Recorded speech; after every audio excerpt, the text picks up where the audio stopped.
This boy ended up in a juvenile detention center, a place that was like a jungle ruled by bullies. Even though he was beaten every day, his nightmare had only just begun. He was imprisoned for a crime he didn't commit. In less than a month, he lost everything in his life. His girlfriend was hit by truck Kun right in front of the detention center. That day, his mind fell into darkness. Before, he was beaten and forced to serve others, but now this prison was about to meet its king. Lying on the floor, the boy remembers that violence has always been a part of his life. Ever since he was a child, he would get beaten by his own father for any reason. Now, after so much suffering, violence has become completely natural to him. Screaming in desperation, he finds himself in a state of pure panic with no escape. Held by 2 inmates, he begs the man to stop what he's about to do. He then asks why they don't just beat him already, finding all of this unnecessary. From a distance, another man asks if he's thinking of giving up now. Sung-ho Kim says he thought the boy was desperate for money as he readies the rubber band. He continued, saying the boy has done all sorts of things for mere coins in here. He remembers shoveling snow in the yard for a very small amount of money. Another time,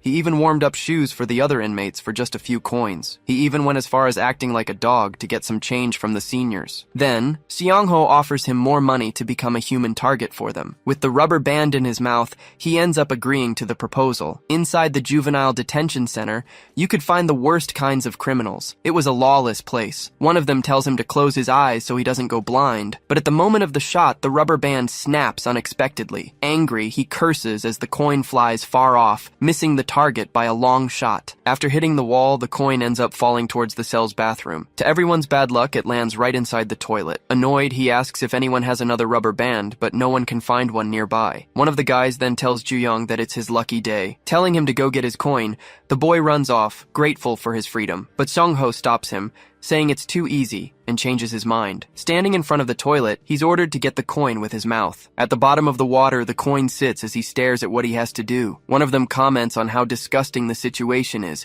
saying they used the toilet during the night. Without a second thought, he plunges his face into the water to get the coin. Seeing this, the other inmates are completely shocked by his unexpected action. Yelling that he actually did it, they all tell him to stay away because of the smell. Mocking his actions, one of them says it's crazy to do that for spare change. By collecting coins like this, he was getting closer and closer to his big goal. With a smile, he says he managed to save up 50,000 won, surprising everyone. Back in the cell, Seong-ho tells his cellmate it's time for the yard. Telling him not to rush, the leader says the boy is stinking up the place. As they walk, the inmates comment that he sold his dignity for cheap. Alone in the bathroom, everyone recalls the reason he was imprisoned there. Ju-young-cha was actually sentenced to 3 years for attempted murder. One of them says he's seen murderers beg, but questions his obsession with money. Just then, a guard bangs on the bars and announces that prisoner 7199 has a visitor. Receiving the news, he wonders who could have come to visit him in a place like this. Arriving at the visitation room, he prepares to see who is waiting for him. On the other side of the glass, a girl asks if he has lost weight. She worries, asking if he's not eating or if he's getting beaten in there. Being his childhood friend, she says he should have attacked first without hesitation. He asks why she visits him so much,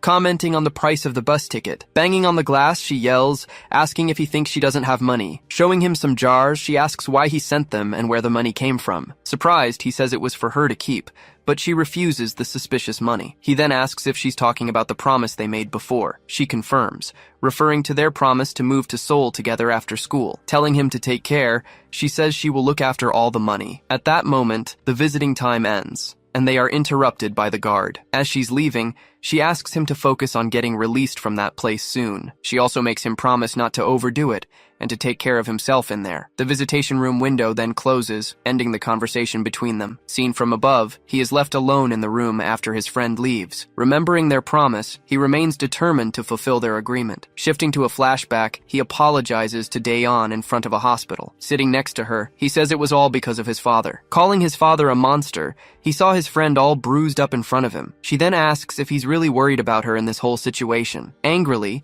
she shoves him against the wall, telling him he shouldn't worry. Yelling, she tells him to worry about himself, calling him an idiot. She tells him that his father is in a coma from the blow he received. He replies that it's fine, considering all the years of abuse he suffered. With some confidence, he says his punishment shouldn't be that severe. Moving to the courtroom, a judge begins to read the sentence for the defendant, Ju-young Cha. To his amazement, the judge sentences him to 3 years in prison. In disbelief, he questions being imprisoned for fighting back against the father who abused him his whole life. As he's being led away by the guards, she tells him not to skip any meals in there. Worried, she yells for him to let her know if anyone tries to mess with him. Looking back, he hears her asking him to promise he'll take care of himself. Taken inside, he just lowers his head, not answering his friend. Back in the cell, a senior inmate tells him he can get out sooner if he just obeys. Sitting in his cell, he thinks it's only 3 years, and that time will fly by. Looking at a photo, he convinces himself he can endure the sentence until the end. In the photo, he was with his friend on a happy day at school. Just then, Seong-ho Kim comes up from behind, surprising the boy who was distracted by the photo. Turning him around abruptly, Seong-ho Kim glares at him with a menacing look. He then asks if the girl in the photo is his girlfriend, but Ju-young denies it. With a smile, the man tells him to hand over the photo so he can get a better look. Refusing the request, he says that photo is very special to him. Seong-ho then asks if he really had the nerve to say no to him. Asking if he's been too nice,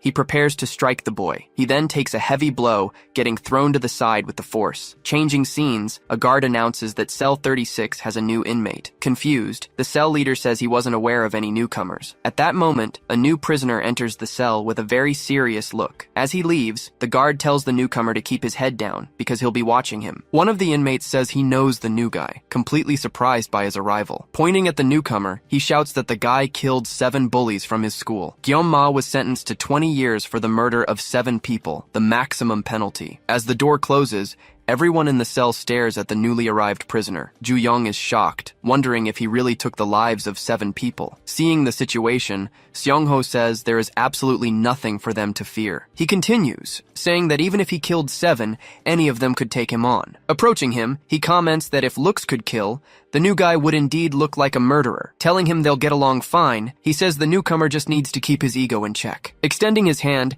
he offers a handshake to the new inmate who just watches him. Gyeom-ma remains silent for a moment, simply ignoring the senior's gesture. Turning his back, he simply turns and starts to walk away from Seong-ho. Muttering, the leader says he was just trying to be nice but was completely ignored. Yelling for him to come back, Seong-ho charges forward to land a blow from behind. Dodging the attack, Seong-ho is left stunned. Everyone is shocked, unable to believe what they just witnessed. Seong-ho doesn't understand how he managed to dodge his attack so quickly. Without hesitation, the newcomer counters with a precise blow, catching the senior off guard. Impressed, Ju-young observes the speed and strength of the new inmate. He then realizes that there is definitely something very different about this new prisoner. After all, he was responsible for the deaths of 7 people. But in an instant, the newcomer takes a hit. Unable to defend in time, hit squarely, he is thrown back by the powerful impact. Completely shocked, Ju-young can't understand how the situation turned so quickly. Landing several blows, Seong-ho yells that he can't challenge the leader in here. He continues, saying that everyone must obey him, no matter what they did before. Ju-young then thinks to himself that he thought the new guy was a good fighter. Taking multiple hits, the newcomer is beaten down with no chance to defend himself. Despite his reputation,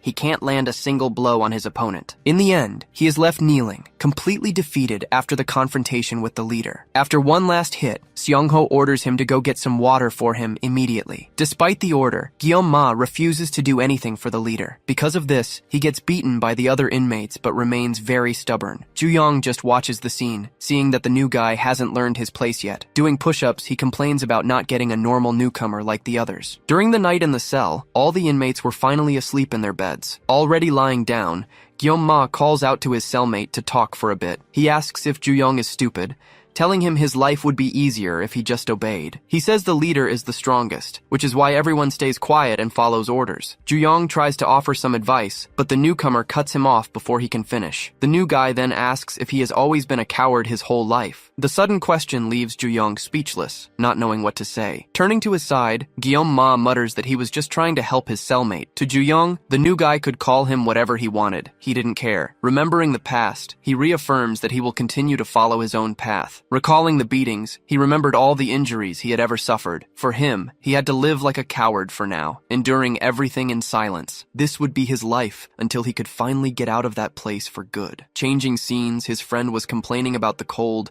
while waiting for the light to change. She remembered that Ju-young was very thin the last time she saw him. Hugging the lunchbox, she believed he would like to get some food from the outside. Even if he didn't admit it, she knew he was going through a tough time. Seeing the green light, she just hoped he was eating properly in in there. Clutching the bag, she was sure he would love this simple meal. Crossing the street, she continued on her way to visit her friend in prison. Suddenly, a truck appears at high speed, coming right at her. Terrified, she freezes as she sees the lights rapidly approaching. In an instant, she is hit hard by the truck, which doesn't stop. Meanwhile, in the cell, Ju-young was asleep, unaware that she had been run over. On the street, the food she had carried with such care is scattered everywhere. The next day, back at the detention center, the routine continued as usual. An officer approaches Ju-young, apologizing profusely and very seriously. Confused, he asks why, and the man tells him about the truck accident. Hesitantly, the officer prepares to tell him that the victim was someone he knew. Processing the information, his eyes widen in pure shock and complete despair. The terrible news leaves him paralyzed,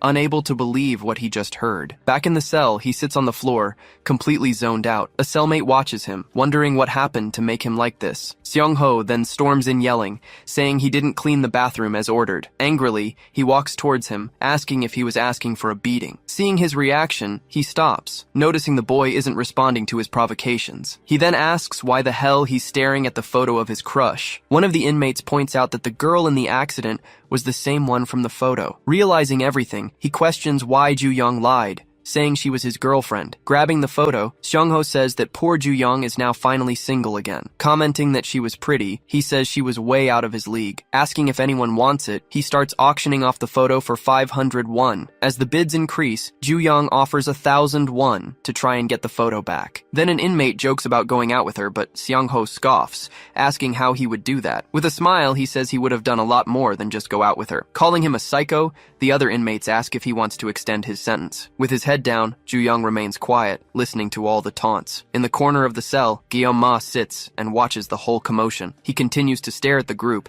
analyzing the behavior of each inmate. Remembering their conversation, he had asked if Ju-young had always been a coward his whole life. The question had surprised Ju-young, who didn't know what to say to the newcomer. Back in the present, the new guy remains silent, just observing the scene unfold. Ju-young then says that the photo is now very valuable, surprising Guillaume with his comment. Seong-ho says he might just keep it, preparing to strike the boy, but Ju-young lands a solid punch, completely surprising the cell leader. The impact sends Seong-ho flying to the cell floor. With his head down, he stands still as the dust from the attack slowly settles. Seeing this, the other inmates are completely shocked by his unexpected action. Lying on the floor, Seong-ho cries out in pain, not understanding how he got hit like that. Then he lifts his face and glares at Guillaume, who was watching from a distance. Shifting to the workshop, the inmates were doing their manual labor like any other day. Just then, Ju-young approaches and asks Guillaume not to tell anyone what he's about to say. He reveals that his father is actually the right-hand man of a major gangster. Telling him about his past, he says he was beaten by his father ever since he was a child. He continues, saying he had no choice but to endure it because he was his father. But he pauses, preparing to tell him what made him fight back. He then explains that one time he ended up losing control of the whole situation. Guillaume listens attentively to the story, understanding the reason for his imprisonment. It was the day his father hurt his friend for no reason at all. Taking the hit, Seong-ho curses the boy, feeling the strong impact on his face. Yelling at the others, he orders all his buddies to grab Ju-young immediately. But he realizes he gained one thing from the years of abuse from his father. Fighting against everyone, he shows that over time, he had learned how to fight. With a clenched fist, he faces the inmates, ready for whatever comes next. From a distance, Guillaume just watches the fight, analyzing every move from both sides. Lying on the floor, he apologizes to Ju-young, seeing all the defeated inmates around him. Desperate, Seong-ho offers money, asking how much he needs to stop the beating. With a smile, Ju-young says that the money might have been tempting at another time, but now, he says he doesn't need it anymore, and then he starts landing multiple blows on the senior without any mercy. With a final punch, he hits the senior's face with great force, and Ju-young says he no longer has any reason to leave this place. Powerless, Seong-ho just takes the beating, unable to defend himself from the blows. With his fist raised, he yells that he has no reason to hold back anymore. In a flashback, his father ordered him to follow in his footsteps and join the gang. Making him repeat the exercises, his father watched him without any pity or hesitation. He struggled to get up from the floor after the heavy, exhausting training. Thrown to the ground, he would hear his father tell him to try again and again. Down once more, all he could hear was his father's endless screaming. Beaten every day, he was forced to train until he couldn't stand anymore. Even on the ground, his father would ask if that was all he could do. He always said the boy needed to become stronger for what was to come. Only then could he finally earn the huge dragon tattoo on his back. Seeing his anger, His father said he looked alive for the first time in years. Channeling his rage, he learned to aim for the eyes of the dragon that haunted him. Back in the cell, the door is thrown open by the prison guards. The guards then shout, asking what the hell is going on inside the cell. Stunned, one of them is left speechless by the scene before him. In the middle of the room, Ju-young stood surrounded by the bodies of the other inmates. When questioned by the guard, he confirms he was responsible for the whole mess. With a bruised face, he takes the blame, saying he was the one who did it. Transferred to solitary confinement, he now spent his days completely alone in his cell. Sitting on the floor, he looked at the photo he had cherished so much. Remembering the past, he recalled an important conversation with his friend Dayan. In a flashback, she was saying how terrible it was what had happened to him. She then asked if his father had beaten him right before the first day of school. Worried, she couldn't believe that had actually happened to him. In front of the new school, the two were getting ready for their first day. Even though he said he was used to it, she yelled that it wasn't normal at all. Angry, she says she's going to have a talk with him, but he reminds her of the promise. Grabbing her arm, he says she promised she would never come to his house. He goes on, saying if she broke it, he'd call her a loser forever. Ashamed, he says that if he had a real home, he would welcome her with open arms. Then she mentions Seoul, leaving him completely confused by what she said. She then reveals that's where she's going to live after finishing high school. Saying she's tired of living at the orphanage, she can't stand this small neighborhood anymore. Full of plans, she says she'll go to college, get a job, and buy everything. He then comments that he didn't know she was so materialistic, but she confirms she always has been. Hearing about Seoul, he realizes that if Daeon leaves, he'll be completely alone. The thought of being alone leaves him completely stunned, not knowing what to do. Turning to him, she asks if he'll go with her, surprising him. Holding out her pinky, she asks him to make a promise with her right there. The two then seal the promise, agreeing to go to the new city together. Jokingly, she warns him that if he breaks the promise, she'll call him a loser. Just then, a photographer asks if they're a couple and if they want to take a picture. Getting ready for the shot, the man starts the countdown to take the picture. And that's how the photo he cherished so much in prison was taken. Back in the present, the solitary confinement hallway showed his complete isolation. The cell door then closes, locking Ju-young alone with his memories. Furious, he punches the wall, feeling guilty for his friend's loss. He then thinks that she wouldn't have been there if she wasn't coming to visit him. Unleashing his anger, he hits the wall with a blow full of force and hatred. Continuing the blows, he can't stop blaming himself for the accident. With a final strike, he hits the wall, venting all his frustration and pain. Seeing his bruised hand, he remembers she's gone forever because of him. Looking at the photo on the floor, he cries, realizing it all happened because of him. Just then, a guard knocks on the door, calling for prisoner 7199. The guard says he's sorry for his loss, but stops him from hurting himself any further. He then tells Ju-young he's done enough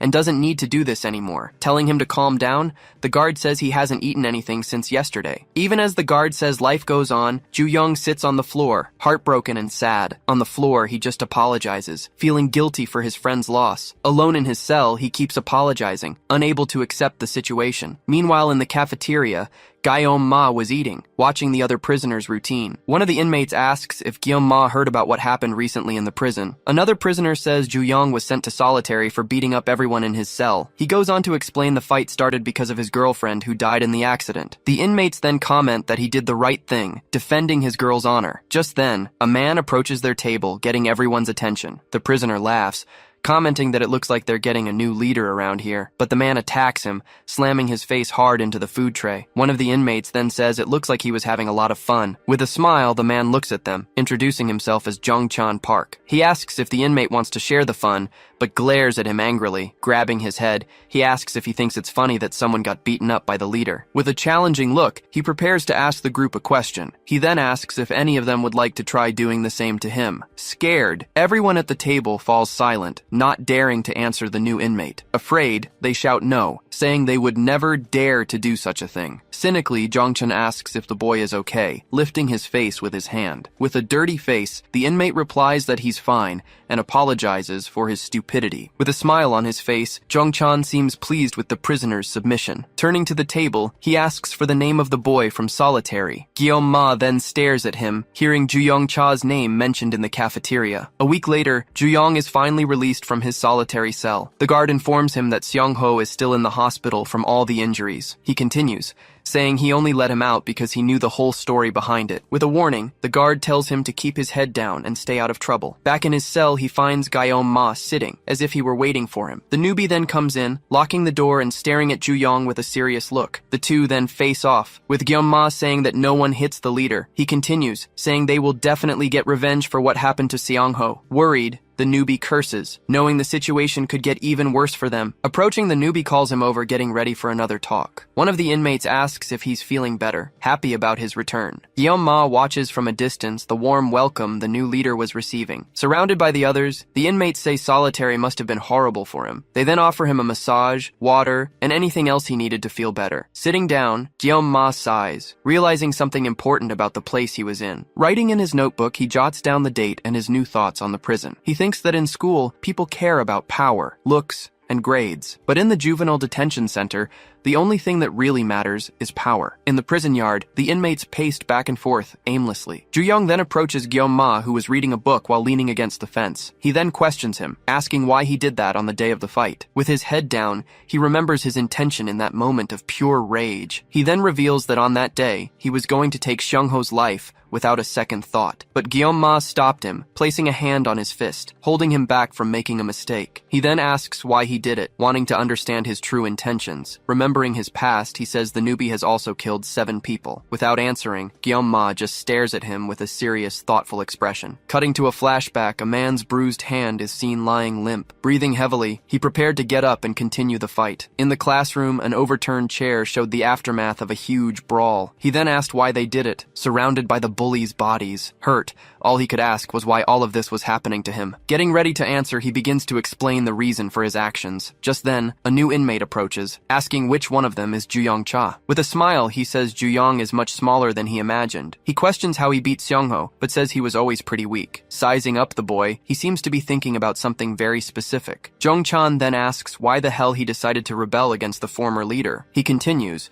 asking if the boy wanted to become the new leader that badly. With a serious look, he tells the guy to get lost, not caring what he thinks. The inmate then stares back at him with a look of mockery and superiority. With a smirk on his face, he doesn't like the newcomer's attitude. Getting closer, he starts to provoke Juyong with a question about his mother. He then asks if his mother never taught him any manners. Angry, he gets ready to attack, saying he hates it when people don't know their place. With a smile, he says that since Seong-ho was weak, he'll take over. He starts landing multiple hits, giving Juyong no chance to defend himself. He then yells that he'll teach him what happens when a dog bites its master, but a guard shows up, breaking up the fight before things get any worse. Seeing the guard, Jung-chan curses, realizing he's been caught in the act. At that moment, the guard approaches, pretending he didn't see anything. Staring at Guillaume Ma, he says the boy probably doesn't know the prison rules. He then explains that leaders can beat up whoever they want to maintain order. With a shove, Jung-chan tells him to react and fight back against his attacks. While hitting him, he taunts him, telling him to do the same thing he did to Seong-ho. Guillaume Ma then calls him a murderer, questioning why he wasn't reacting. Taking the hit, he's thrown against the fence, falling to the ground without any reaction. The inmate asks why he's not doing anything,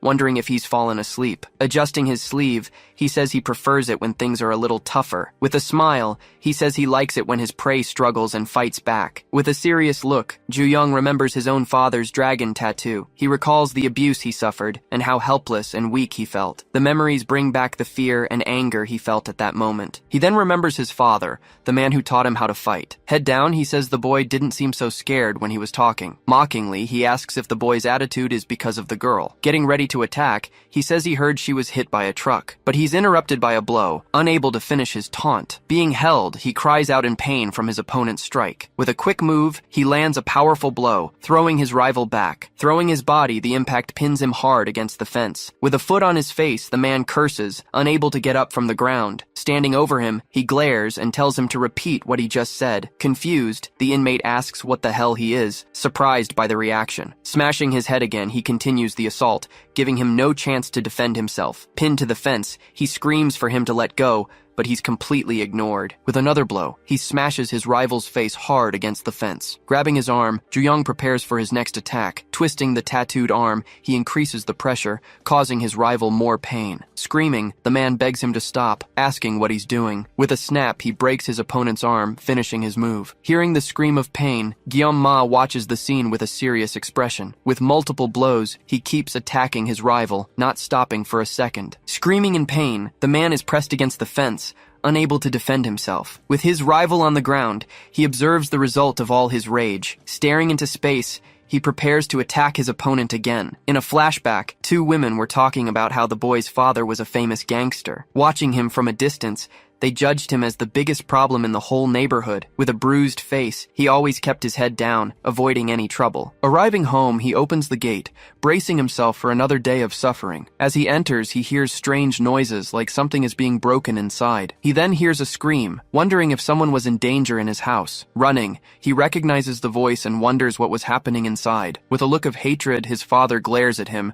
seeing that he had finally arrived. In the middle of the room, Daeon was on the floor, and his father called his name. He then asked if the girl on the floor was his dear friend. Shouting her name, he runs to help, desperate about her condition. His father then explains that she broke into the house and had the audacity to confront him. She told him not to lay another finger on Ju-young, and that it would be better if he just disappeared. Recalling the conversation, she threatened him, saying she'd have a talk with his father. Angrily, he says that's why he had to teach the girl a lesson. Furious, he clenches his fist, preparing to finally react to the provocations. He thinks about how he was always good at keeping his head down and avoiding trouble, but his father tells him to warn the girl that things would be different. He goes on, saying that if she ever spoke to him like that again, something would happen. That day, he remembers fallen flowers on the ground, like an omen of what was to come. The flowers on the ground reminded him of life's fragility and the imminent danger. Angrily, he threatens her, saying he'd send her to the same place as her parents. The image of his friend on the floor made him lose his mind, but he simply couldn't take all that abuse and violence anymore. At the hospital, the doctor informs him that his father is in a coma because of the attack. Unfortunately,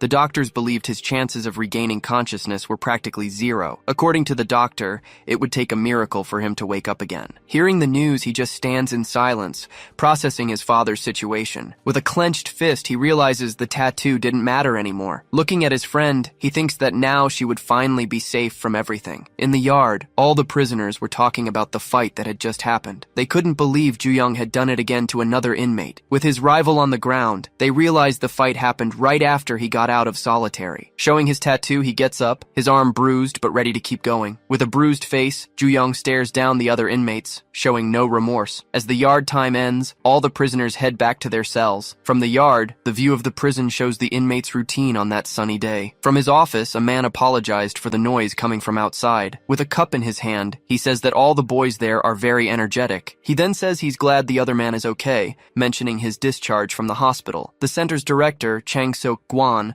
offers to help in any way he can. With a serious look, he prepares to ask the man an important question. He then asks which prisoner he was visiting at the detention center that day. Back in the cell, all the prisoners were sitting in complete silence. With serious looks, Guillaume Ma and Ju-young stare at each other in silence. Writing in his diary, Guillaume Ma jotted down his thoughts about his cellmate. He then thinks that he ended up in the same room as a complete and troubled lunatic. Just then, a guard calls him by his prisoner number, 7199. With a smile, the man tells the boy to follow him out of the cell. With a bruised face, he hears that he has a visitor waiting in the meeting room. Walking down the hall, the guard escorts him to the scheduled visit location. He then wonders who could possibly want to visit him in such an isolated place. He thinks about how his mother abandoned him, and he lost touch with his relatives. With no one in mind, he questions who the mysterious visitor could be. The guard then takes him to the director's office, leaving the boy confused. He wonders why he was being taken there instead of the visitation room. Nervously, he braces himself to find out the reason for this unexpected visit. Sitting on the couch, a man says it's been a long time since they've seen each other. Surprised, he can't believe who is standing in front of him. He then remembers his father, the man who haunted his memories. With a smile,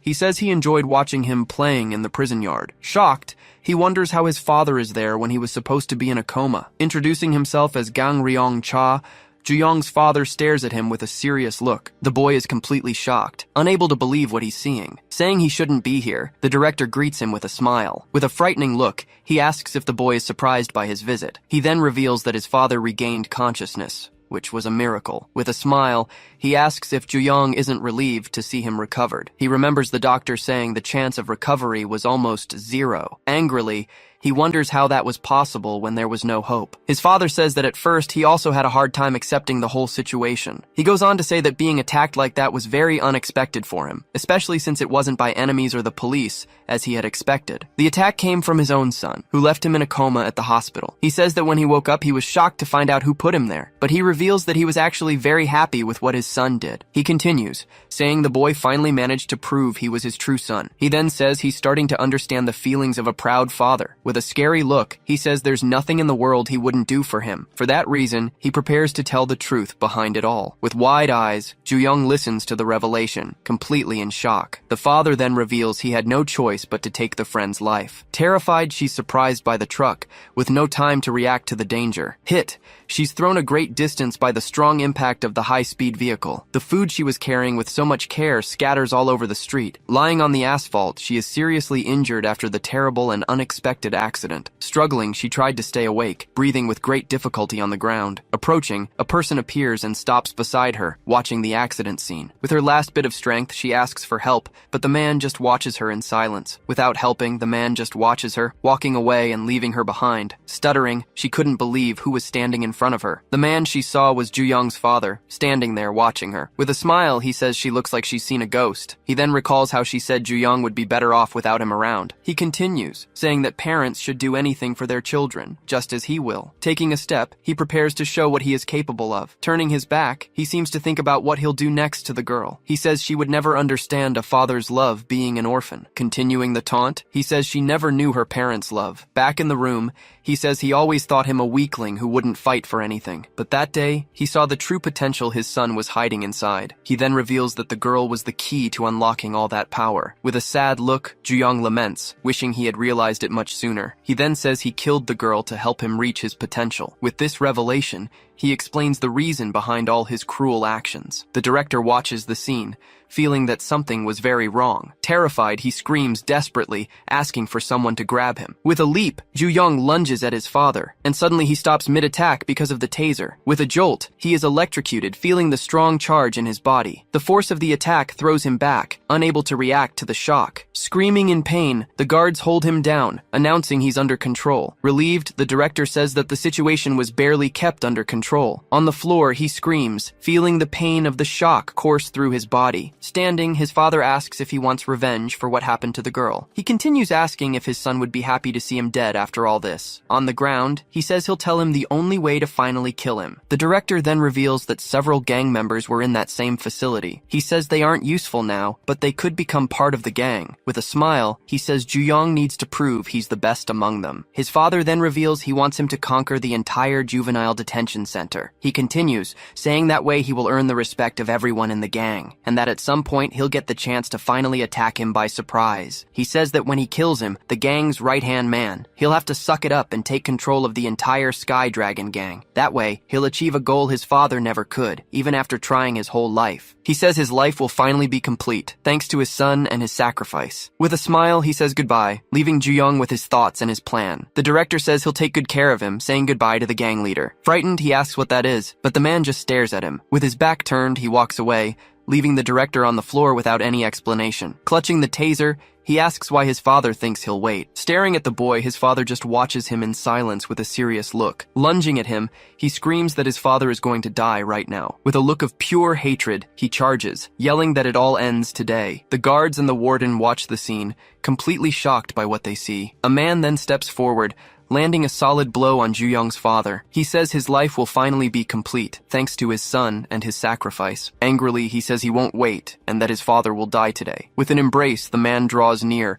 as if comforting him in his arms. Apologizing in advance, he prepares for his next attack. He then apologizes to Mr. Cha, with a serious and determined look. With one blow, he hits Ju-young, throwing the boy to the ground with force. The guards watched the scene, not understanding what was happening in the warden's office. With Ju-young on the floor, the man says his job is to protect his father. He reveals himself, showing his face and his loyalty to the gang leader. With an effort, he tries to get up, but the man holds him down tightly. Surprised, he says it's impossible for the boy to have so much strength. Screaming, he doesn't understand how he can take it, even without the use of his arms. Approaching, the father calls him poor and foolish, watching the scene from above. He then tells the boy to take a good look around the room. Surrounded by guards, he says his son can't touch a single hair on his head. His father warns him that being hasty only leads to failure and defeat. He repeats that his son needs to become the king of that detention center first. Angrily, Ju-young grits his teeth, hating the situation he was in. With a smile, he says he'll be looking forward to their next meeting inside the prison. Calling him son, he turns and walks away, leaving the boy behind. Alone in the hallway, he crouches down, feeling the weight of his father's words. With a clenched fist, he prepares to follow the plan, even against his will. In the woodworking shop, all the inmates were doing their manual labor as usual. With a hammer, Guillaume was working on his piece with great attention and care. A guard tells him to take it easy, as he had already hit his quota. One of the inmates comments on the rookie's skill with the hammer he was using. Another inmate says he doesn't look or act like a real killer. A boy then arrives, announcing he got the requested toolbox. Stopping, he gets confused when he sees Ju-young standing there with the toolbox in hand. With a tattooed face, the boy glares at Guillaume with a very intimidating look. Surprised, Guillaume doesn't understand the boy's attitude,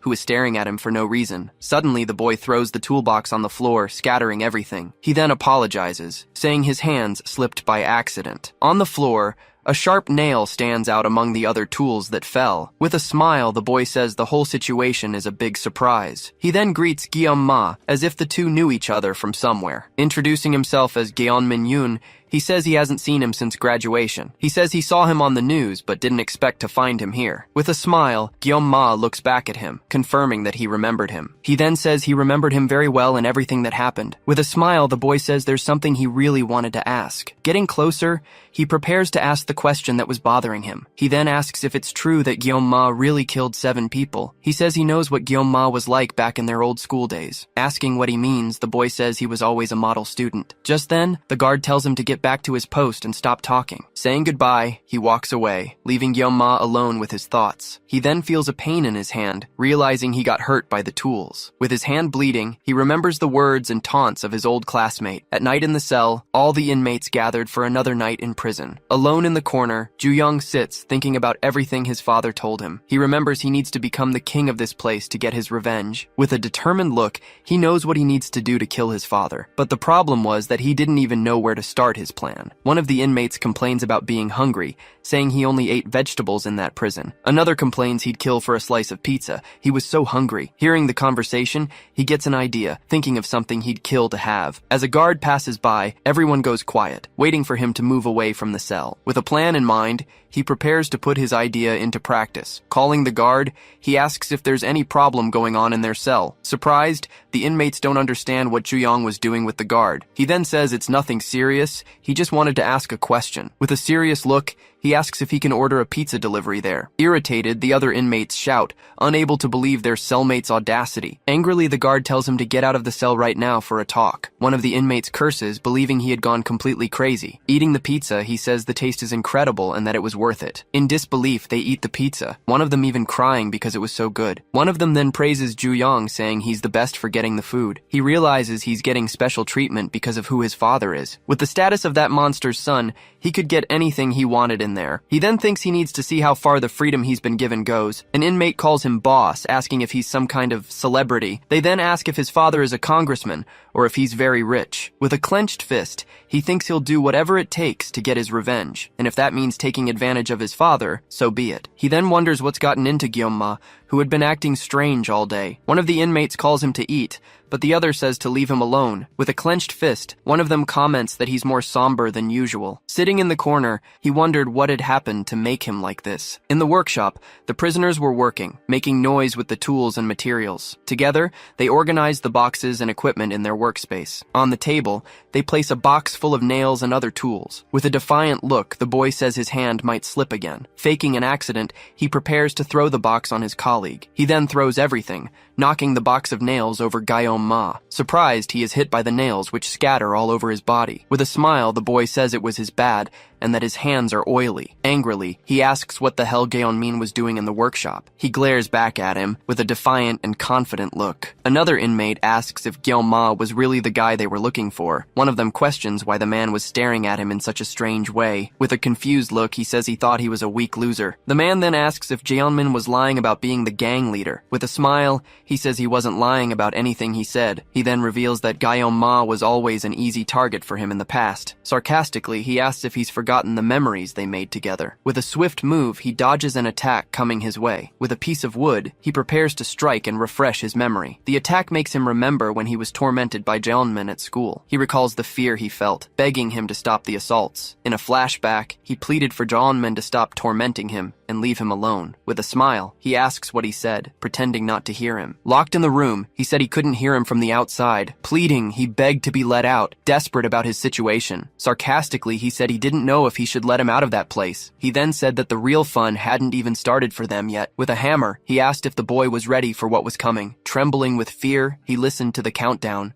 Unable to do anything, with the hammer raised, he prepared for the attack, ending the countdown. The scene shows an empty chair, symbolizing what was about to happen there. Trembling, his legs couldn't stop, showing his complete terror. With a smile, he asked if that helped refresh his memory. Back in the present, all the inmates turned to Gyeonma, who was silent. One of them then mocks him, saying he was shaking and calling him weak. In disbelief, the man picks up the nails from the floor with his hand, calling him an idiot. He says it's impossible for him to have killed anyone, underestimating him completely. Holding the man's hand, he doesn't care about the nails that hurt him. With the noise, the nails fall to the floor, and the other inmates watch the scene. Letting go of his hand, Jaeonmin stares at him, still shocked by his unexpected reaction. At that moment, Ju-young asks if by any chance he wants to see what happened. With a threatening look, Gyeonma asks if they want to see how he did it. Grabbing his face, Gyeonma doesn't understand what's happening. The guard then orders them back to their posts, ending the argument. Pulling his hand away, Gyeonma backs off, ending the fight that almost started. One of the inmates complains, saying the fight was just about to get good. With a smile, Jaeonmin walks away, leaving Gyeonma with his companions. He then grumbles that the new guy is still as annoying as ever. One of the inmates asks if Jesus or Buddha is stronger, starting a debate. They then start arguing about which religion offers the best snacks. Amid the discussion, one of them jokingly declares war on the other's religion. Back in their cell, the two sit in silence, not exchanging a single word. In a moment of silence, he just watches his cellmate. With a word of thanks, Gyeonma faces him, surprising the boy with his words. He explains that if it weren't for him, he would have rotted in there for another decade. He then asks why he changed his mind, since he seemed angry before. With a determined look, he says he now has a reason to get out of here. With a look of hatred, he says he's going to confront his friend's killer. Surprised, Gyeonma says he thought he was in a coma, but the boy says it's a long story. He continues, saying that thanks to Gyeonma, he no longer has to stay locked up in there. With a serious gaze, he watches the boy, not saying a single word about it. Without thinking, he says that's bad news for someone staying for 20 years. With a grateful look, he promises to repay the favor one day. Ju-young just says whatever, not caring about the promise that was made. The cell then falls silent, with the two of them preparing for the night. With a key in his hand, he says that this was the key to his plan. The guard then apologizes, saying he has to leave for an emergency. Asking him to clean up the place, he says goodbye and leaves the workshop behind. Alone in the workshop, he looks at the tools scattered across the workbench. With a curious glance, he notices something that caught his attention. On the table, a moth lands, drawn to the light of the prison workshop. This reminds him of Jeonmin, the boy who used to torment him in school. He then recalls a flashback from when he was younger, in school. With a butterfly in his hand, Jaeonmin showed off his collection to his friend. He was proud, saying he had pinned all the butterflies himself, but Gyeonma said he didn't like insects, like moths and butterflies. Jaeonmin would then call him a coward, revealing that he was his first friend. In the classroom, the other students would comment that Jaeonmin was weird and creepy. They thought it was disgusting how he always carried insects around. One of them provoked him, asking if he ate the insects he collected. Getting closer, he would ask if he wanted him to feed him one of the insects. With a serious look, Gyeonma would order them back to their seats. Whispering, one of them said the class president would definitely give them demerits. Apologizing, They promised they wouldn't do that to their classmate again. He would then ask if Jeonman was okay, who thanked him for his help. With a smile, he'd ask if his friend was still coming over to his house that day. He was excited to play a new game, but Gyeom-ma called him out. A classmate called him to play soccer, but he said he had other plans. He remembers a rift started to form between him and his friend. Over time, their friendship drifted further and further apart. They grew even more distant when they were placed in different classrooms at school. A classmate then asked if he had heard about that loser, Jeonman. On his desk, the bullies wrote insults, and he became the new target. A classmate then warned him that they had just dragged him to the storage room. Running, he goes after his friend, worried about what might happen to him. Straightening his tie, he prepares to confront the bullies who took him. Breathing heavily, he reaches the door, getting ready to enter the room. Trying to look through the window, he searches for his friend but can't find him. Arriving, he asks where Jeonman is, but the bullies just stare at him. Mockingly, they say they don't know where his loser friend is. One of them then tells him to look behind him with a malicious smile on his face. With a terrifying look, Jeonman appears behind him, ready to attack. With a shove, he throws him into the dark, scary room. Confused, he asks what Jeonman is doing to him in that place. With a hateful glare, he tells the boy to just get in and stay quiet. Slamming the door, he locks him in the room with no chance of escape. Locking the door, he takes a deep breath, preparing for what's next. With a smile, he says the insect fell right into the trap he set. He explains that he was told to bring his favorite insect if he wanted to join the gang. From outside, he hears the screams, and with a smile, tells him not to move. Trapped in the room, he realizes that now that he had his insect, something was going to happen. He remembers that he had to pin the insect while it was still alive and moving. Back in the present, he wondered why people liked butterflies. He then says the moth reminded him of how he used to be. With a squeeze, he crushes the moth in his hand, a look of rage on his face. With a clenched fist, he blames Jeonman for everything that happened to him. Confused, Jeonman asks what he's talking about, playing dumb. He says he knew he was planning to pull away just to stab him in the back. To him, he was a disgusting moth, while Gyeom-ma was the favorite butterfly. Ever since he came to that conclusion, he says every day has been torture. He blames him for everything, but says that life is full of surprises. Angrily, he says he didn't expect him to throw himself off a cliff. He says that when he heard the news that he had killed 7 people, with a smile, he felt like he was on cloud 9, as if he were flying with happiness. Mockingly, he asks if karma isn't a wonderful thing for them both. With a clenched fist, he says Jeonmin is completely delusional in his thoughts. Scared, Jeonmin is startled by his old school friend's reaction. The lights then go out, plunging the entire workshop into complete darkness. With a smile, he says he doesn't care if he's delusional about all of it. Being held, the other inmates restrain him, leaving him no chance to escape. He couldn't believe Jeonmin had managed to bribe the prison guard. With a smile, he warns that the party is just getting started for them. He then says that now that he has his insect, something needs to be done. He remembers that he needs to pin the insect while it's still alive. With a look of terror, he realizes what's about to happen to him. Screaming, he begs them to wait, but he's dragged away by the other inmates. With a smile, Jeonmin blames him for everything that has happened in his life. Trembling, he screams in terror as he's locked in a dark, tight locker. From the outside, he says everything is Gyeom's fault, blaming him for his suffering. Opening the locker, he says he forgot to mention one small detail. With a smile, he reveals he left a little present for him inside. He then feels something strange on his body, as if something is moving. With a command, he tells his friends to say hi to their new buddy. Inside the locker, several insects start to crawl out, completely surrounding Gyeom. With a smile, he asks if Gyeom liked the surprise he prepared. He wonders why he isn't screaming, since he couldn't even stand butterflies. Watching, he wonders if he's trying to hold back his screams and fear. One of the inmates says he doesn't seem to be in the mood to entertain them. Another asks if Jeonmin is sure. After all, he was a real killer. With a smile, he says he doesn't care what he did in the past. One of them then scoffs, saying that not even a murderer can scare him. Being held, he says the main event hasn't even started for them yet. He then whispers that he's going to make him squeal like a dying pig. A footstep is heard, and someone approaches the group that was tormenting him. Curious, one of the inmates asks how exactly he's going to do that to the boy. Suddenly, Ju-young appears, startling the group who didn't expect his arrival. One of the inmates then asks how he plans to make Gyeom scream in pain. He then attacks one of the men, making him scream from the blow he received. Angrily, another inmate charges forward, asking what the hell he thinks he's doing. Surprised, the man has no time to react to the attack coming his way. With a strike, he throws him to the ground, asking if that's how it should be done. Scared, Jeonmin watches the scene, with Gyeom-ma holding him from behind. With a serious look, he calls out to Guillaume, preparing for what he's about to say. Peeking through a crack, he remembers the debt he owed him. In a fighting stance, he says to consider the debt between them finally paid. Inside the cell, one of the inmates seems to notice something strange. Asking for Guillaume, he hears that an officer called him to the wood shop. His cellmates comment it was for cleaning, but they find it strange given the time. Suddenly, the cellmate stands up unexpectedly. Reaching the bars, he calls out to a nearby guard. The guard recognizes him and asks what he wants this time. Meanwhile, another group of inmates is arguing over whether they're getting pizza or chicken. Just then, the guy asks the guard to open the cell door immediately. The other inmates are left completely speechless when they hear what he said. Surprised, the guard asks what he just said. Changing scenes, someone tells Guillaume the debt has been paid. In front of Guillaume, the man on the floor confirms the debt is paid. In the other room, he watches the two unconscious men on the floor. Back in the cell, an inmate approaches and recognizes him as Juyong Cha. He then says he heard Juyong has been stirring things up around here. Staring at the guy, Jeon Min-yun seems to be reflecting on the whole situation. He comments that he wasn't sure, but now it's become quite obvious. At that, the group's leader deduces that the two must be close friends. With heavy irony, the other inmate shouts that he's jealous of their friendship. Finding it funny, the big guy tells Jeonmin he's pretty amusing. Turning to Juyong, he says the guy seems like a loyal friend. Then he asks if Juyong wants to be his friend too, preparing for a strike. Moving his foot quickly, he gets into position to counter the imminent attack. Caught by surprise, the attacker suddenly finds himself upside down. With a single move,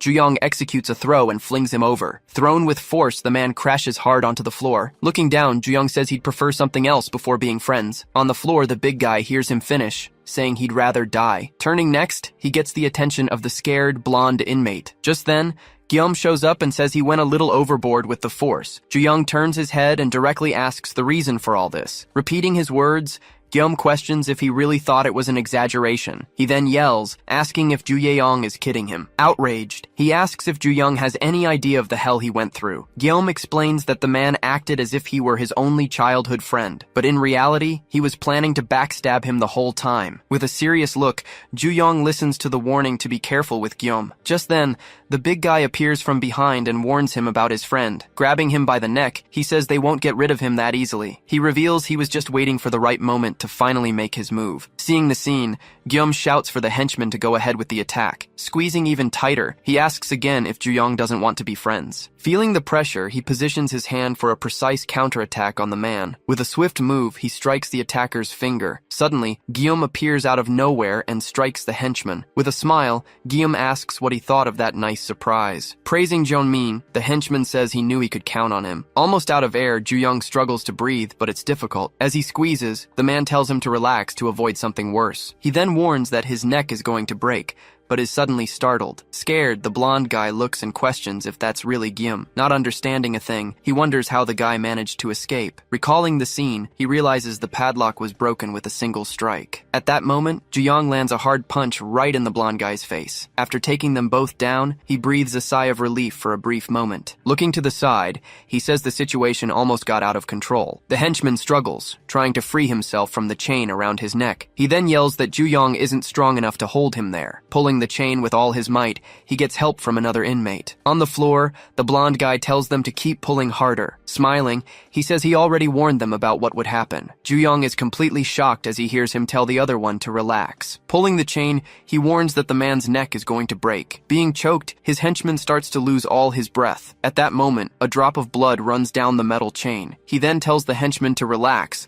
unless he wants to die right there. The man struggles violently, but he can no longer breathe. With one last pull, he finally drops the henchman onto the warehouse floor. Exhausted after the fight, he slowly tries to catch his breath. Standing in front of the man, he stares at the fallen henchman. Turning towards Guillaume, he stares at him with a serious look. Seeing him approach, the guy desperately begs him to wait. He yells that he's the victim, saying he was forced to do everything. Desperate, he says he only tried to defend himself and that he did nothing. Facing the blonde guy, he stares him down with a dark expression. With one blow, the blonde guy falls hard to the ground, screaming loudly. On his knees, he desperately begs for Guillaume's forgiveness right then and there. Admitting he was stupid, he continues to crawl across the warehouse floor. Asking to forget everything, he hears Guillaume answer with a blunt no. Guillaume then says he never considered him a loser like he claimed to be. Completely shocked, the guy asks what he means by that. Guillaume then says that Jeonmin ruined his life by playing the victim. He confesses he thought about killing him since it wouldn't make much of a difference, but he adds that he doesn't think he hates him that much. Guillaume then remembers that the two of them used to be friends back in the day. Hearing Hearing that, the blonde guy cracks a very strange and creepy smile. Remembering the past, a scene of their friendship is shown. Laughing in his face, the blonde guy calls him a coward. Just as he's about to threaten him, he gets hit and says that really hurt. Then, Ju-young takes down the other inmates with a series of quick blows. On the floor, the blonde guy just watches the situation unfold. With his hand injured, Ju-young says that now they're finally even. At that, Guillaume looks at Ju-young, calling his companion's name. His hand slowly clenches into a fist, showing a bit of his tension. Back in the cell, Guillaume says he needs to ask him a question. He then asks if Ju-young is an idiot, saying he doesn't get the reason why. Explaining, he says Ju-young got scared of that skinny guy. Inside the cell, the two of them remain seated, talking about what happened. Moving closer, Ju-young confirms it with a smile, leaving Guillaume completely confused. He says he doesn't know the whole story, but that Guillaume doesn't consider him. Finishing the sentence, he says his old friend isn't a threat. After hearing everything,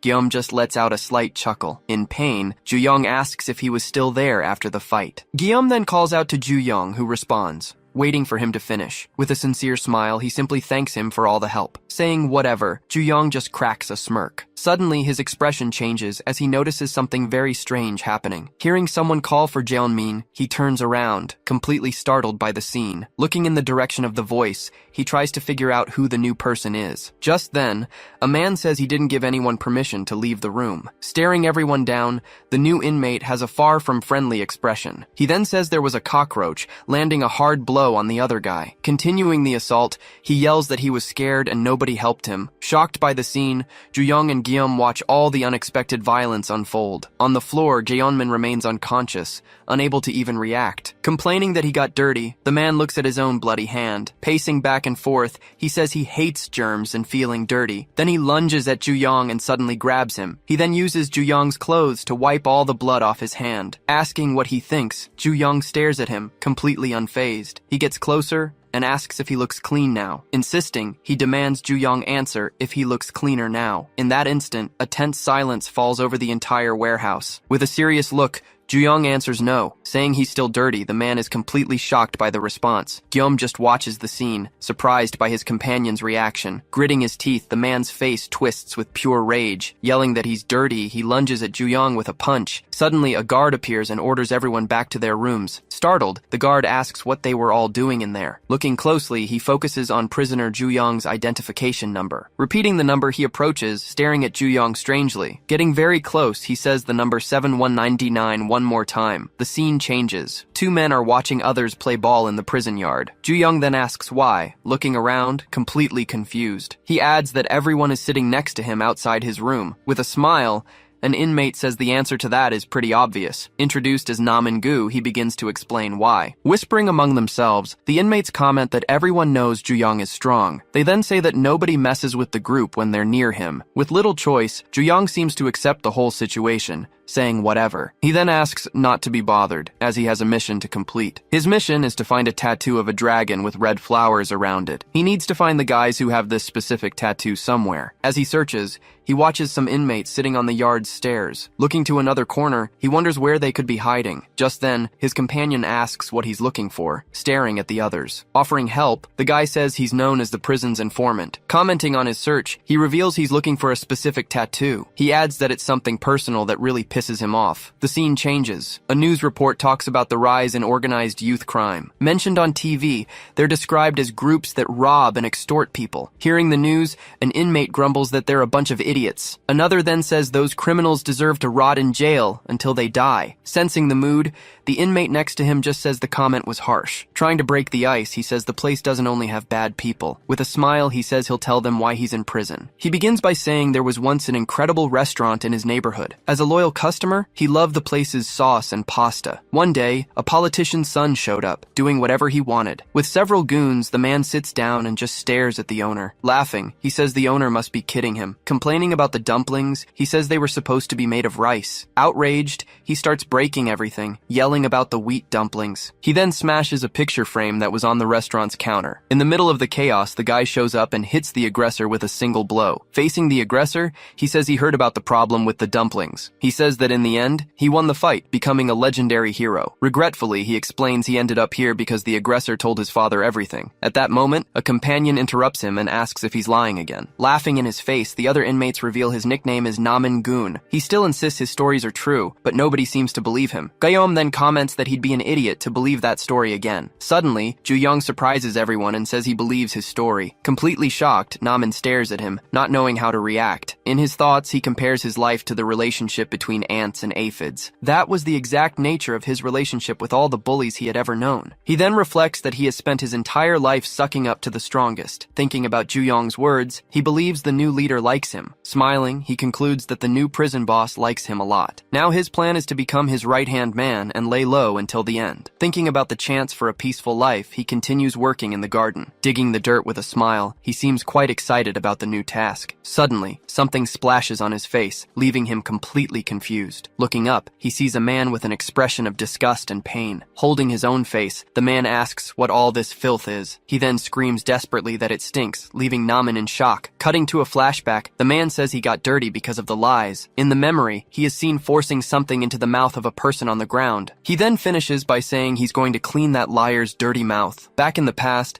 Namin thinks he never wanted to meet his old leader again. Rubbing his face, the man was screaming about germs and his face rotting. Seeing what's coming, he apologizes for not being careful. With a terrifying look, the man asks if he looks clean now. Afraid, he says yes, that the man is clean and shining. Then the man shows a bottle of pesticide and asks if that's really true. Saying he'll let it slide, he sprays the pesticide right in his face. Screaming in pain, Namin puts his hands on his face, feeling it burn. Fallen on the ground, he thrashes and screams in agony because of his eyes. Standing in front of him, the man says he actually came to ask for a favor. Still on the ground, Namin hears him say a prisoner's number. In a memory, the man repeats the same identification number over and over. He then asks if the prisoner with that number is in the same room. Namin remembers that this is Ju-young's own identification number. Furious, the man says the other inmate called him dirty. He asks if Namin knows how hard he tries to stay clean. With a terrifying look, he stares at Namin, who seems to already know what's coming. Opening his shirt, he asks for help disinfecting his body with the pesticide. At that moment,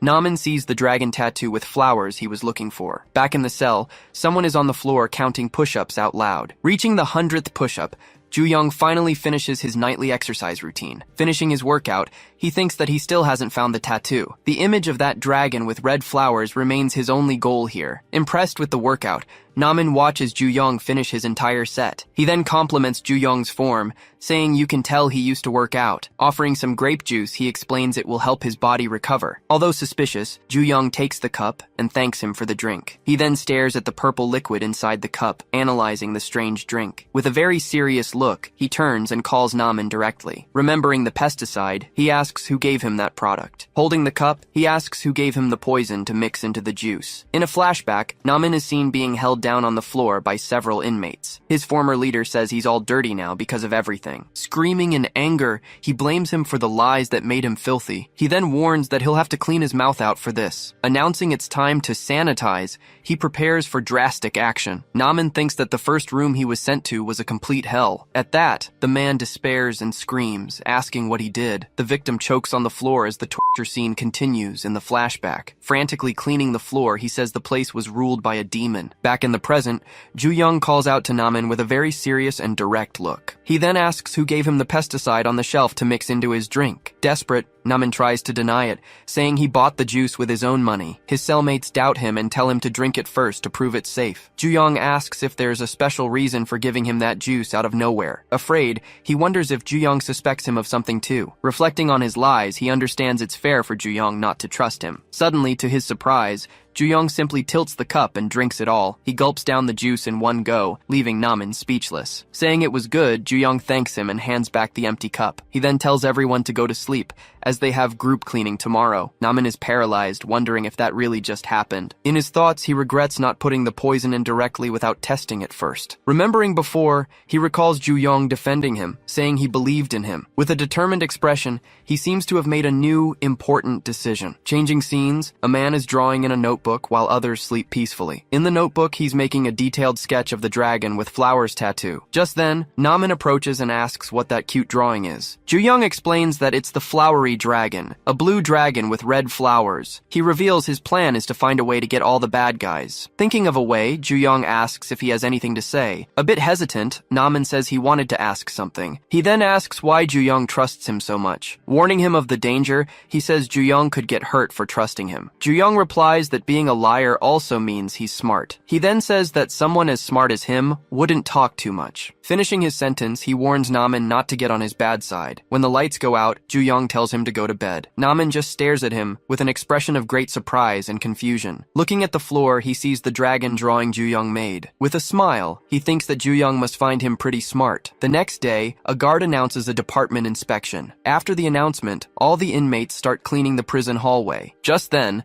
the former leader shows up and says Namin promised him something. He then reminds him of the promise that Namin would help him with the sanitizing. Staring at Namin, he asks if the kid is going to go back on his promise. Desperate, Namin says that Ju-young regretted saying those things. He continues, saying the guy asked him to apologize for everything. With a furious expression, the man yells that it's another lie. With one blow, he throws him to the ground, screaming about lies. Thrown against the wall, Namin feels the heavy impact of that single blow. Threateningly, the man says that prisoner 7199 is a dead man for this. Yelling that he's coming for him, he starts landing several blows on Namin. Stepping on his face, the man says that now everything's fine between them. Then, he opens a bottle of bleach, completely terrifying Namin. He then says he's going to sanitize both of them with his own hands. Pouring the liquid, he starts filling one of the showers with it. As he's being drowned, Namin tries to call for help, but he can't breathe anymore. Struggling in the water, he realizes the man is really going to do it. Suddenly, a voice asks what he's doing in there. Asking if the scene isn't disgusting, he glares at the newcomer. Ju-young then agrees and says the man is the one who's being dirty. Being saved, Namin cries out Ju-young's name, lying on the floor. Looking at his friend, he asks why it took him so long to get there. In a flashback, Ju-young is seen calmly sweeping the prison hallway. Namin then approaches and says he needs to confess something very serious. He tells him that someone forced him to try and give Ju-young pesticide to drink. Holding the bottle, he says that as a man of honor, he would never do that. Pouring it all on the floor, he yells that no one would make him betray a friend. He then says he's going to tell that guy to get lost, without fear of the consequences. With a smile, he says he almost forgot to mention one more thing. He reveals that the dragon tattoo he was looking for has been found. With a smile, he says Ju-young was right, and that he's pretty smart. Meanwhile, the man complains that some dirty water splashed on him. He then thinks that's what happens to anyone who dares to get him dirty like that. At that, Ju-young uses his own clothes to wipe the man's face. Screaming about germs, he panics and calls out the prisoner's number. As he's threatening him, he's interrupted by a quick, unexpected blow. With one move, Ju-young throws him far away, asking if he ever shuts up. He then slams hard against the floor, feeling the impact of the blow. On the ground, he hears Ju-young say that he's finally found what he was looking for. Standing in front of him, Ju-young confirms that he was the one who tried to use him. Looking at the man on the floor, Namin seems relieved by the situation. Ju-young then says he won't hold back when he lands several blows on him. With a serious look,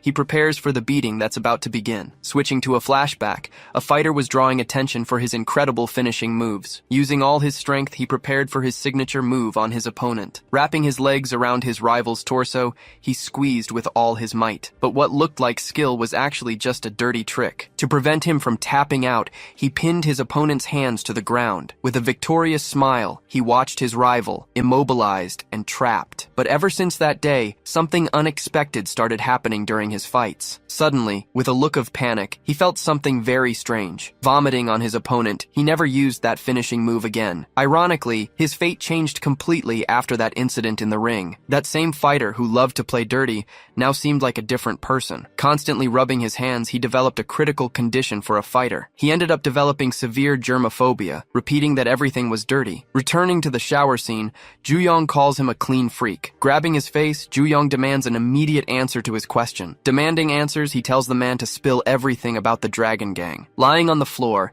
he mutters that the bathroom is filthy and full of germs. Yelling that his skin is rotting, he lunges at Ju-young. He then starts listing various names of bacteria, completely out of his mind. Asking if he's serious, Ju-young dodges his attacks. He finishes the question while swiftly dodging another blow. Watching from a distance, Namin thinks he was smart to side with him. Noticing his stubbornness, Ju-young says he won't be talking anytime soon. Saying he's also disgusted, he prepares for a more drastic measure. He then says that maybe a shock will motivate him to finally open his mouth. Grabbing his face, Ju-young tells him to open his mouth wide, right now. Changing scenes, a man complains that he's feeling really sweaty in there. Deciding to wash up, he heads towards the shower to get clean. Opening the door, he screams in fright at the scene inside. Yelling that he's trash, Ju-young asks if that's what they call them now. With one move, the hooded man throws him hard onto the locker room floor. He then says he heard he doesn't fight anymore because of his germophobia. Seeing that he doesn't break free, he says the rumors seem to be true. Remembering the shame, he asks if the other man knows how he felt. Blaming the man, he says it was all because of his dirty tricks. Telling him to open his mouth, he warns that he's going to shove it straight into his stomach. Desperate, the man screams for him to stop, begging him not to do it. Gritting his teeth, he says he doesn't want to get dirty with his germs. Suddenly, the tables turn and he finds himself on the floor, confused. Ju-young then says he also hates being contaminated by other people. Grabbing his hand, he warns him what will happen if he gets him dirty. With a swift move, he throws the man to the ground and pins him. Threateningly, the man says he'll crush all his intestines for this. Using his legs, he starts to apply a powerful hold on his torso. Feeling the pressure, Ju-young's bones seem to crack from the squeeze. Whispering, he says he'll show him what it's like to have your organs explode. Feeling the pressure, Ju-young screams in pain as he's held even tighter. From the doorway, Namin watches everything and desperately yells Ju-young's name. He wonders if he should help, as Ju-young might not last much longer. Confused, he watches the scene unfold right in front of him, not understanding. Remembering the past, the man says this makes him feel nostalgic. In a flashback, Ju-young remembers his father never gave him a hug. He recalls his father taught him to fight with bone-crushing hugs. Those were the worst days of his life, filled with grueling training. Remembering the training, he breaks free from the hold with a quick move. He then says that thanks to his father, he basically grew up rolling on the floor. With a smile, he says he got used to grappling on the ground. With a twist, he manages to land a counter move right on his opponent's body. Feeling the pressure, the man can no longer maintain his previous grip. Smiling, he asks what will happen first, his organs or his spine. With a final move, he powerfully lifts his opponent into the air. Applying more pressure, he finishes the move with a loud crack. Feeling the pain, the man screams desperately while held in the air. Confused, Ju-young sees the man tapping the floor, indicating he wants to give up. He then asks if the man is trying to tap out of the fight right now. With a smile, he says that wasn't part of his father's lesson. The man just stares at him, with an expression of pure terror and despair. With one last crack, he finally drops him on the bathroom floor. Meanwhile, the other inmates continue cleaning the prison hallway. Inside the bathroom, the tied-up man struggles but can't break free. Namin tells him to stop moving while holding him with a gag. Impatient, Ju-young says he's still trying to fight somehow. He then says that maybe the shock wasn't enough for him. Remarking that he doesn't want to do this either, he unzips his pants. He then warns that this is the most shocking thing he can do. Standing in front of the man, he says this is as far as he'll go for now. Tied up, the man struggles as Namin and Ju-young hold him to the ground. Namin then asks if he's ready to drink some delicious lemon juice. With a serious look, Ju-young tells him to describe the taste afterward. Desperate, the man screams that he'll tell them anything they want to hear. Ju-young says he knew he'd break his stubbornness one way or another. He then demands to know everything about the Sky Dragon gang right now. In a flashback, a woman says she heard about the rookie's germophobia. She then says he'll be happy with what she has prepared. Starting the tattoo, she says he's going to like his new dragon. With a smile, she asks if he knows why the gang accepts minors. Explaining the tattoo, she says the dragon represents power and the flowers, vitality. She then comments that even the most beautiful flower will eventually wither. The woman reveals that the dragon seeks new seeds for the next generation. She says that young people may be smaller, but they have enormous potential. With the right nurturing, they can evolve depending on where and how they live. She explains that the gang recruits talented individuals to nurture in their garden. Thus, the seeds they plant will grow and develop over time. Blooming like beautiful flowers, they become part of the dragon's garden. Hearing all this, the man seems to finally understand the gang's overall plan. He yells that's all he knows, and that he's just a henchman. Begging to be released, he stares at Ju-young, who seems lost in thought. Remembering his father, Ju-young understands the reason for so much suffering in his childhood. He recalls the harsh training and the abuse he suffered since he was a child. Looking into the past, he sees his younger self, tired and bruised. He realizes his father wanted him to bloom as quickly as possible. At that moment, Namin calls out to him, breaking the silence and his train of thought. The man then says that now he's the one with a question. He asks why Ju-young is so eager to know about the Dragon Gang. With a suspicious look, he asks if the kid wants to join by any chance. Muttering, he says it's not too late if he works for him. With a smirk, work, he offers a recommendation to a high-ranking member. In a swift move, Ju-young grabs him tightly by the neck. Held in a chokehold, he desperately asks what he did wrong. He then yells that he already told him everything he knew about the gang. Telling him to shut up, Ju-young holds him firmly by the neck. He then says, this is just because of how he's feeling. With a final blow, he knocks him out on the bathroom floor. Meanwhile, the guard orders all inmates to finish cleaning the hallway. Cleaning the floor, Gyom complains that he can't get a stain off the tile. He then thinks that maybe a little bleach would help clean it. Suddenly,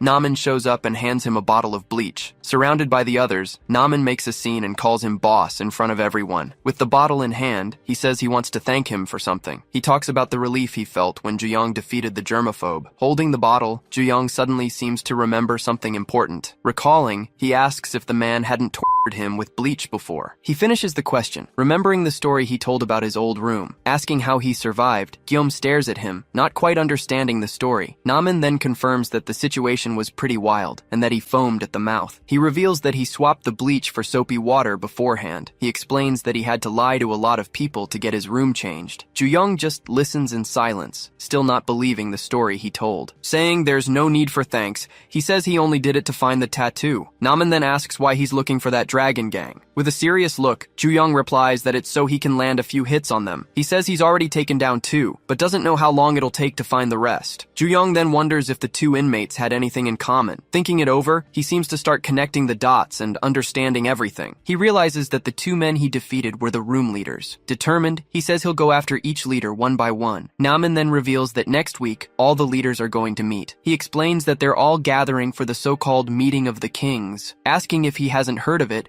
Namin seems surprised by his reaction. He says the meeting is for them to improve their relationships with each other, but in reality, the meeting is for them to discuss all their crimes. Angrily, he says that it's basically a criminal cartel. Ju-young then says that's convenient for finding them all in one place. Warning him of the danger, Namin tells him not to forget where he is. He reminds him that the worst juvenile criminals of all are gathered here. At this meeting, he'll be in the middle of the most dangerous inmates in the prison. Telling him to be careful, Namin advises him to keep his head down. Elsewhere, an inmate comments that he heard about Jong Chan and the germaphobe. He says some kid named Juyong Cha was the one who took them both down. Asking if anyone's interested, another inmate says he couldn't care less. He adds that he hates attention seekers and that they need to be taught a lesson. Reading a book, another inmate tells him to contain his anger. Suddenly the door opens and they notice an unexpected presence. With a shovel in hand, Juyong says he wouldn't have gone to so much trouble to find them. Snapping the shovel in half, he says he didn't know they'd all be gathered together. Leaping forward, he propels himself with great speed and force. Running toward them, he charges at the group of inmates. Suddenly, all the room leaders appear gathered in the same place. Among them are some of the most feared faces in the entire prison. One of them then asks if the Sky Dragon really wants to nurture new seeds. With the shovel in hand, Ju-young says he'll make sure of one thing. He then adds that he's going to crush them all until nothing is left. Working in the yard, a guard shouts that the pipes need to be fixed. Calling out to Guillaume, an inmate says their boss is going somewhere. He explains that Ju-young is going to the Gathering of Kings and asks for a word of support. Confused, Guillaume asks what exactly this Gathering of Kings is. One of the inmates then offers to explain the situation better. He says it's an event approved by the director for the leaders to socialize. The inmate warns that they're more like huge, dangerous criminal organizations. Awkwardly, Guillaume wishes him good luck, but Namin asks for more enthusiasm. Holding the shovel, he reminds him that those people are wild and dangerous. With a serious look, he advises him not to do anything stupid there. Facing the other leaders, one of them asks about the new dragon seeds.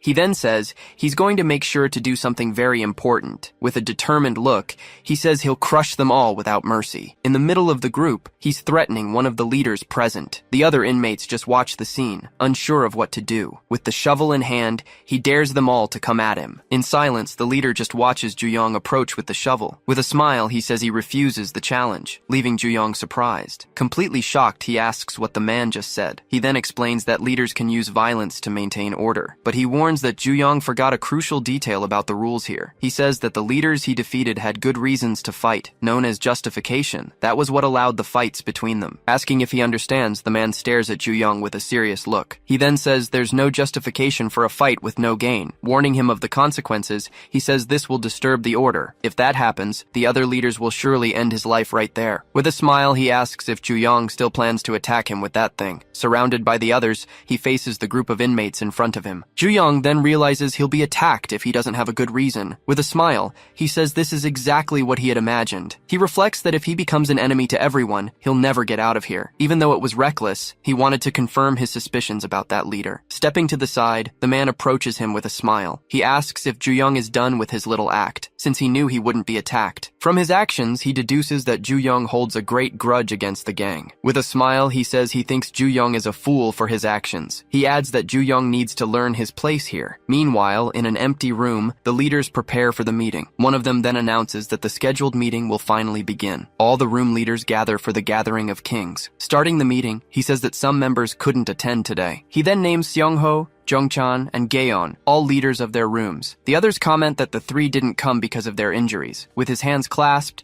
one of the leaders laments the absence of the three. He then thinks of the name Juyong Cha, the one responsible for all this. He then announces that the cause of their absence is present here. As the new leader of room 36, Juyong enters the room and faces them. The other leaders comment that they've heard a lot about him, but didn't know him. With a serious expression, Juyong just listens to the other inmates' whispers. Observing the room, he notices there are 15 leaders there, but no tattoos. He then realizes there's a single exception among everyone present. Calling out to Juyong, one of the leaders asks if he has anything to say. With a thoughtful expression, Juyong seems to reflect on what he's going to say. He then says it's not like he's become the president of the place. With a smile, he just says it's a pleasure to meet everyone. Angry at his attitude, one of the leaders crushes his own cup in his hand. Continuing the meeting, the man with glasses talks about the sources of profit. He explains that the shops, managed by them, are the main source. A portion of all the profit generated by each shop must be paid to the director. However, he reveals that one of the shops didn't make its quarterly payment. He then reveals it was the betting circle, managed by Do Hwan. Do Hwan says there must have been a mistake and that he'll sort it out. He guarantees the money will be delivered by the end of the day. Privately, one of the leaders comments that he's heard some interesting rumors about Do Hwan. He says the betting games don't seem to be based on trust. Apparently, some people think they're being tricked and robbed by him. The other leaders watch the argument between the two unfold at the meeting. With a smile, Do Hwan says he knows what would happen if he did that. He then dares anyone to prove his betting circle is fraudulent. Juyong just watches the whole scene with a serious, calculating expression. Do Hwan completes the challenge,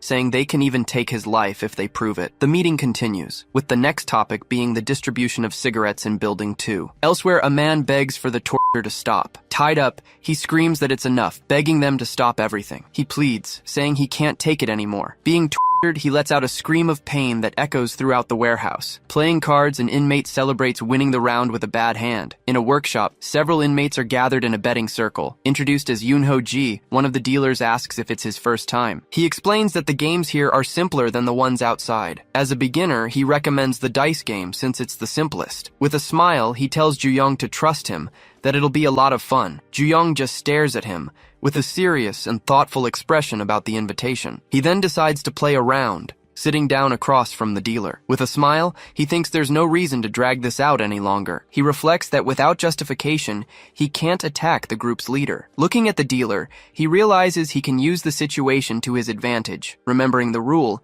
he can turn the leader's own declaration against him. Do Hwan's promise that they could kill him if they proved the fraud comes to mind. Juyong stares at Do Hwan, who is at a table a little further away. He then thinks he can strike a blow right to the man's heart. With one strike, he smashes the dice on the floor, revealing the sham. Startled, the other inmates ask what just happened. Juyong then asks if they have a magnet inside the betting dice. Broken in half, the die reveals the mechanism they used to cheat. With a smile, he says they seem to be a bunch of scammers. Aimed at reforming young people, the prison was supposed to be a serious place. But on the surface, at least, reality was far different from what it seemed. The detention center had become a den of illegal activities and corruption. Now, various sources of profit are managed by the room leaders known as the shops. A cut of all the profits they generate is given to the warden. In exchange, the leaders receive perks an ordinary inmate couldn't even dream of. A full-fledged criminal cartel was thriving inside that juvenile detention center. Who could have imagined something like this was happening right inside? The gambling ring was one of the most profitable shops in the entire center. One of the inmates grumbles that he gets the game now, but he's spent everything. Desperate, he says he knows he can win, and that he just needs one more round. On his knees, he's told there's a way to keep playing if he wants to. He then explains he can lend him the money for one more round. With a smile, he says he just needs some collateral. He adds that there are always new inmates to join the game. Angrily, the inmate says he should have told him about the collateral beforehand. Suddenly, Yoonho asks what just happened in the dice game. Ju-young then asks if they're using a magnet hidden inside the die. Showing the broken die, the gambling ring's scam is exposed. With a smirk, he says they're nothing but a bunch of scammers. Whispering, the other inmates start to wonder what's going on. With a nervous smile,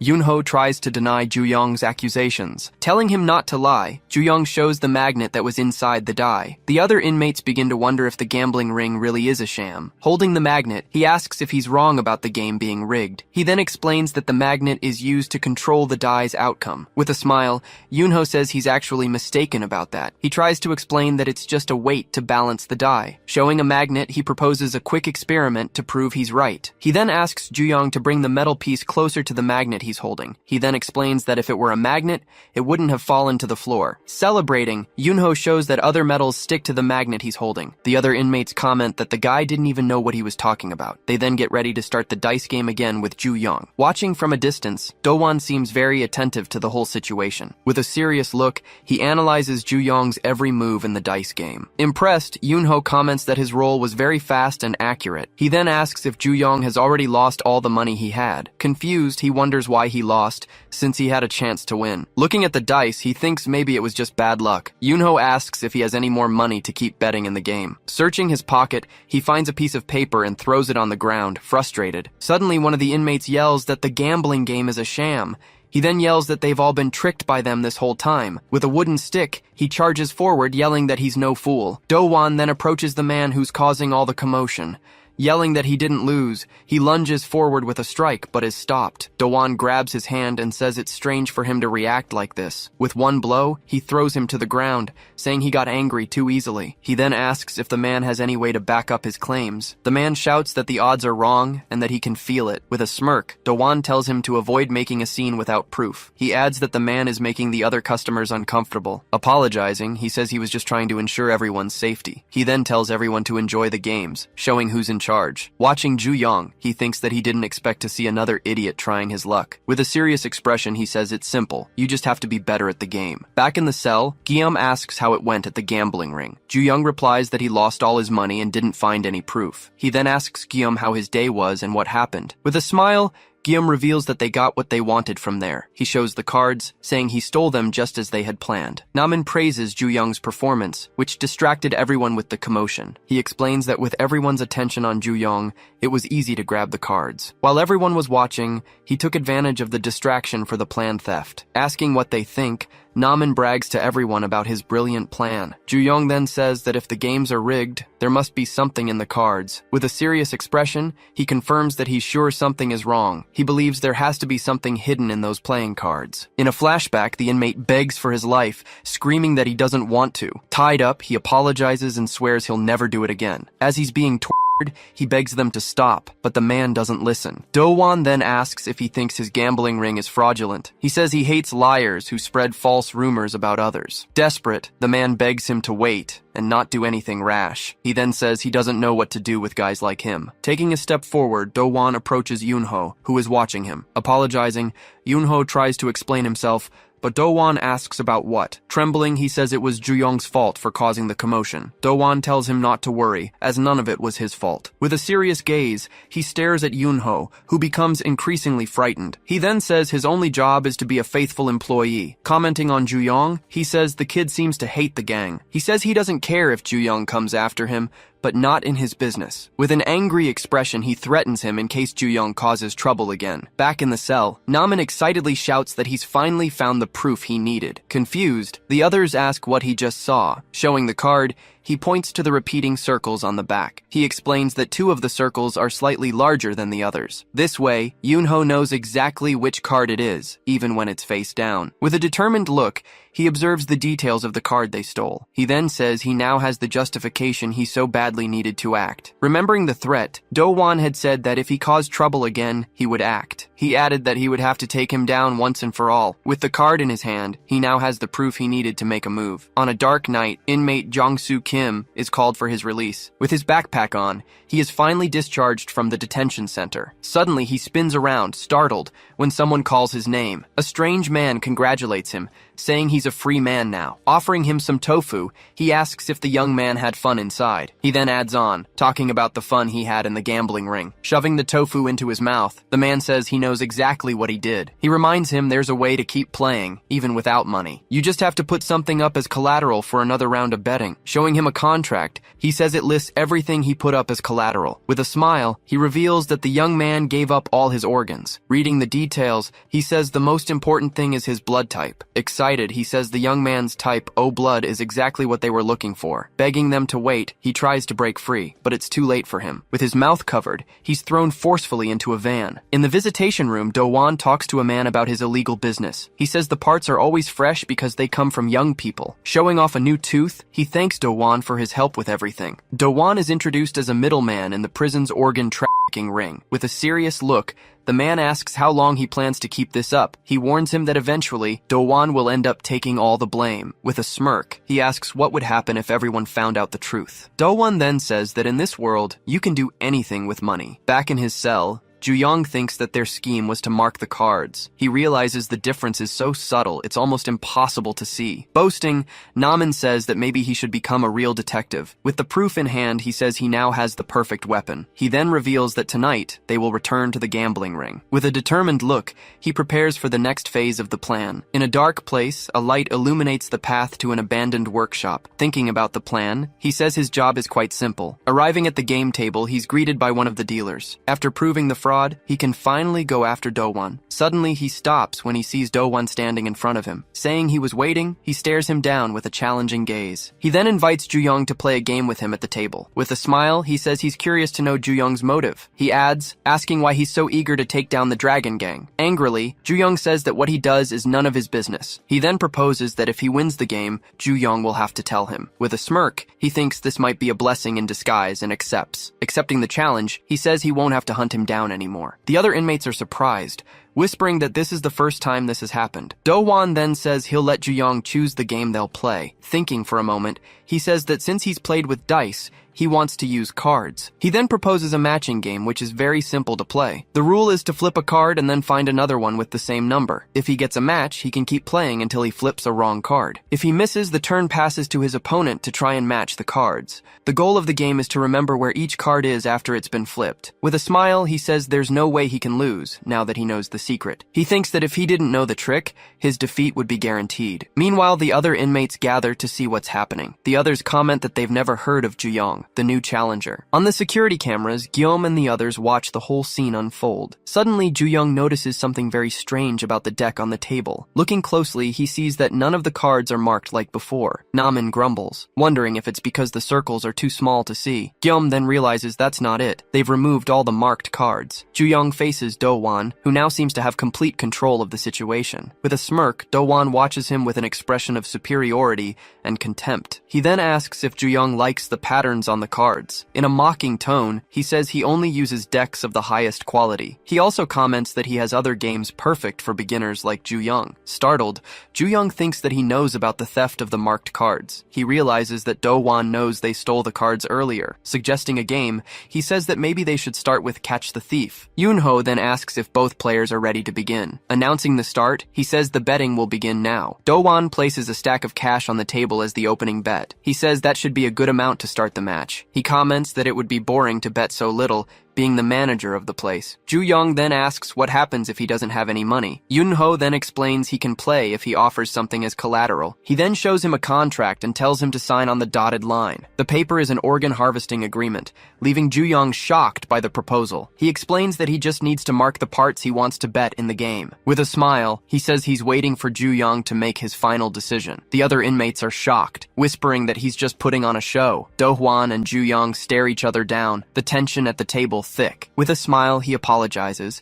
saying he didn't mean to scare him. Guillaume thinks that Ju-young can't win as the game must be rigged. Namin thinks that if he refuses to play, he can avoid the danger. Suddenly, the other inmates are shocked by Ju-young's action. With a pen, he begins to sign the contract in front of everyone. He then asks if he can keep playing without money, using collateral. The other inmates wonder what he's doing, not understanding at all. Signing the paper, he warns Do-hwan that he'd better keep his word. With a defiant look, he says that Do-hwan can take everything if he loses. loses. With the contract signed, he announces that he's betting everything on this round. All the inmates watch the game table, waiting to see what will happen. With a smile, Do-won accepts the bet and says the game will now begin. Namin and Gyeom are shocked, wondering if he really bet his organs. They can't understand what Ju-young is planning with such a risky bet. Recapping the rules, Yoonho says the objective is to find 2 matching cards. With a smile, he says Ju-young can start the game, since it's his turn. Saying it seems simple, Ju-young reaches out to flip the first card. He flips the first card, an 8 of spades, and memorizes it. The second card he flips is a 9 of hearts, failing to get a match. Yoonho then says that unfortunately, it wasn't a match and passes the turn. With a smile,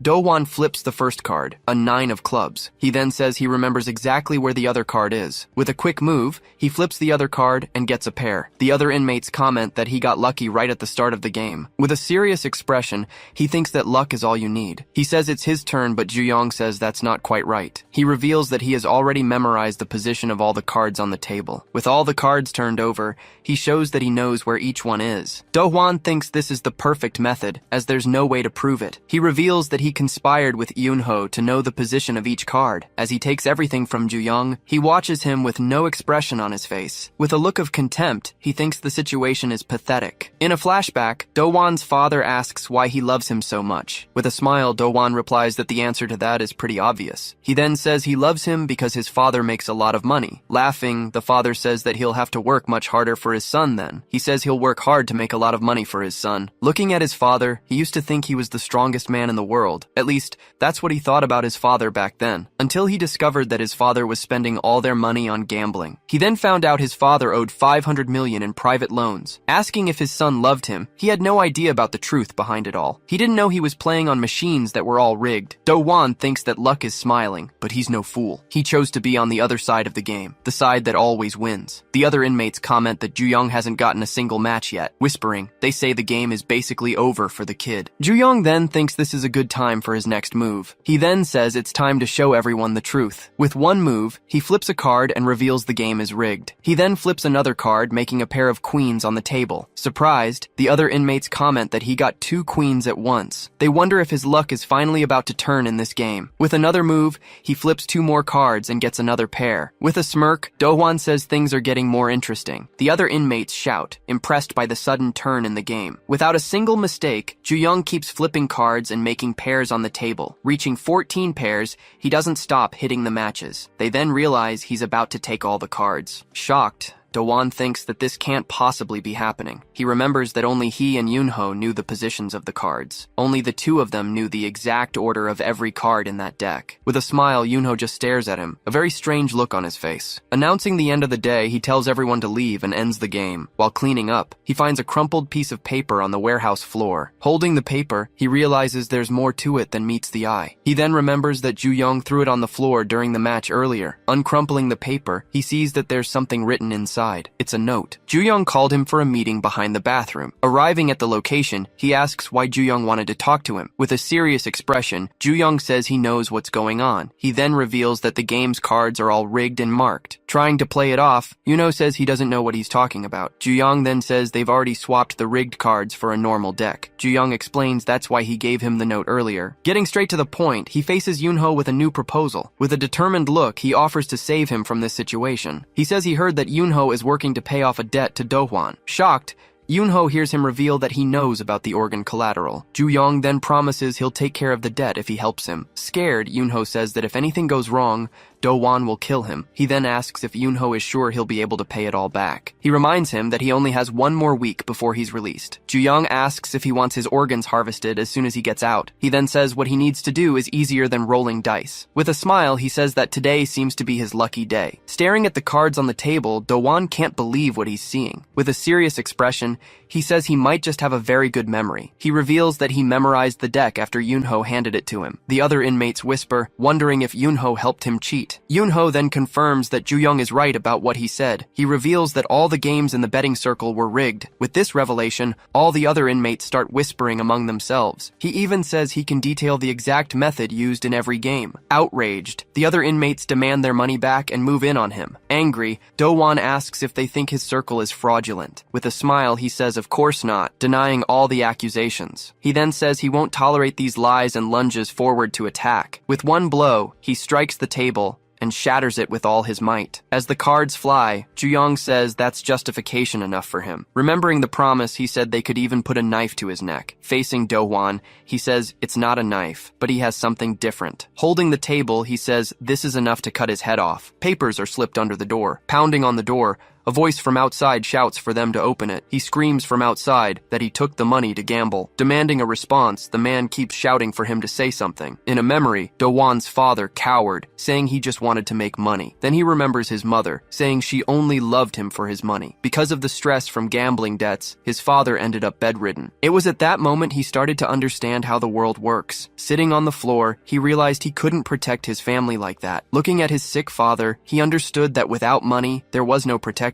Back in the present, Ju-young says that what he's holding isn't a knife. Lifting a heavy object, Ju-young threatens that it will be enough to end everything. With a quick move, Ju-young lunges forward to deliver a powerful blow. Striking the ground, the blow kicks up dust and surprises the others around. After everything, Ju-young just stares at the situation with a thoughtful look. Looking at the damage on the floor, Ju-young says the target must have escaped. Revealing his presence, Do-hwan lands a direct hit, saying, "Of course not." Thrown back, Ju-young crashes through the wall from the force of the blow. Do-hwan confronts Yoon-ho, accusing him of betrayal. Grabbing Yoon-ho by the neck, he screams that he'll pay for this. Trying to explain, Yoon-ho talks about evidence but is cut off with a question. Meanwhile, another man is shown secretly taking the evidence. Startled, Yoon-ho recognizes the man who took the evidence as the other negotiator. Realizing it's a setup, he sees the negotiator running away with all the evidence. Unable to react, Yoon-ho understands he's been completely tricked by them. Slamming his fist on the table, Do-hwan shouts that he's the one who should be angry. He then accuses him of tarnishing the shop's reputation by siding with a stranger. Just then, Ju-young appears, as Do-hwan wonders if he offered to pay off the debt. Grabbing Yoon-ho, he says that nothing motivates people more than one thing. He throws Yoon-ho towards Ju-young and says, "Money." From the impact, Yoon-ho is thrown hard against Ju-young. "Don't get me wrong," he says, "I don't hold any grudges." But then he unleashes a series of blows, saying he won't forgive him either. Watching the scene, the other prisoner is shocked by the violence of the blows. After stopping, he just lets out a sigh before continuing the action. Looking at Yoon-ho on the ground, he comments that it looks like he ran away. Suddenly, a swift blow hits him, showing he wasn't alone. Taking the hit, Do-hwan is thrown far, crashing against the cars. Surrounded by money, Ju-young warns that he's not running away at all, and makes it clear he won't let the other one escape either. Fallen on the ground, a defeated Do-hwan can only look up. The scene changes, showing his father in the hospital, still in a coma. Remembering the past, he thinks about how gambling destroyed his family. Taking care of his father, he laments that his life was ruined by a scam. Holding his father's hand, he finally learned about his life. Remembering the past, he recalls the marks on his father's body. Then he understood how all the gambling debts were paid without money. A man then reveals that he was the one who sold his own father's organs. With a smile, the man says, "You can't trust anyone." Questioning why he's taking care of him, the man reminds him the debt was paid. He then asks if he suddenly decided to become a good son. With a mocking tone, he asks if being a good son offers any payoff. Just then, a life insurance policy is shown on the bed. The memory ends with the idea that you can sell your own family. Back in the prison, Do-hwan tells him not to worry about anything, but he warns that he wouldn't even dream of escaping from that place. Clenching his fist, he adds that all his money was still there. Ju-young then asks why he's so obsessed with money. Without answering, Ju-young unleashes a series of blows. Landing squarely, the punches cause massive damage to Do-hwan's face. With a final blow, the impact seems to break his opponent's bone. Pressing against him, Do-hwan asks what's going to happen next. Grabbing Do-hwan, Ju-young finishes his thought, "So what if you don't know how to fight?" Seeing the scene, one of the onlookers shouts the name of the man who is falling. Taking advantage of the movement, Do-hwan manages to land a direct hit on his opponent. Feeling the impact, Ju-young is thrown backward by the blow he took. Preparing himself, the other fighter rushes forward to deliver a decisive blow. With a swift move, he hits his opponent with a powerful strike. As blood drips, he says that idiots end up on his payroll. With a victorious look, Ju-young asks who really cares in the end. Defeated, Ju-young lies on top of a car, completely motionless. Seeing the scene, the others wonder why he said that when he's so strong. At this, Yoon-ho worries, imagining what will happen if he loses. Turning to the crowd, Do-hwan apologizes for the commotion that just happened. Wiping his face, Do-hwan assures them that the gambling house is still running perfectly. Saying he should have thought it through, he comments that the cleanup will take a while. Agreeing with him, Ju-young says that no one in that gambling house was tricked, so there's no justification to rip his head off. Correcting himself, he says that he never actually needed a justification. Questioning Questioning the place, he asks if this isn't a place for gambling. Proposing a game, he invites them to a round of hide-and-seek. Then he warns them that, ready or not, he's coming for all of them. With the warning given, the defeated Ju-young remains motionless on the car. Facing everyone, Ju-young prepares to start the chase he announced. At that moment, pieces of glass fall to the floor, breaking the silence. Getting up, he warns that if he catches him, he's a dead man. As the count is called, the prisoners look up apprehensively. Ju-young then announces he's coming, slowly approaching the group. Wiping the blood from his face, he readies himself for the final confrontation. His face bloodied, he asks if his opponent is finally ready. Inside the warehouse, tension mounts as the fight is about to restart. Getting up from the floor, Do-won asks if he really thought he would run. Grabbing some dice, he says he'd never run from a place like that. With a strike, he yells that he would never abandon the place he built himself. Blocking the blow, Ju-young says that Do-won seems a bit delusional. Warning that his tower will turn to ash, he throws him to the ground. Saying he's tired of hide-and-seek, Ju-young holds the almost defeated Do-won. Suggesting a new game,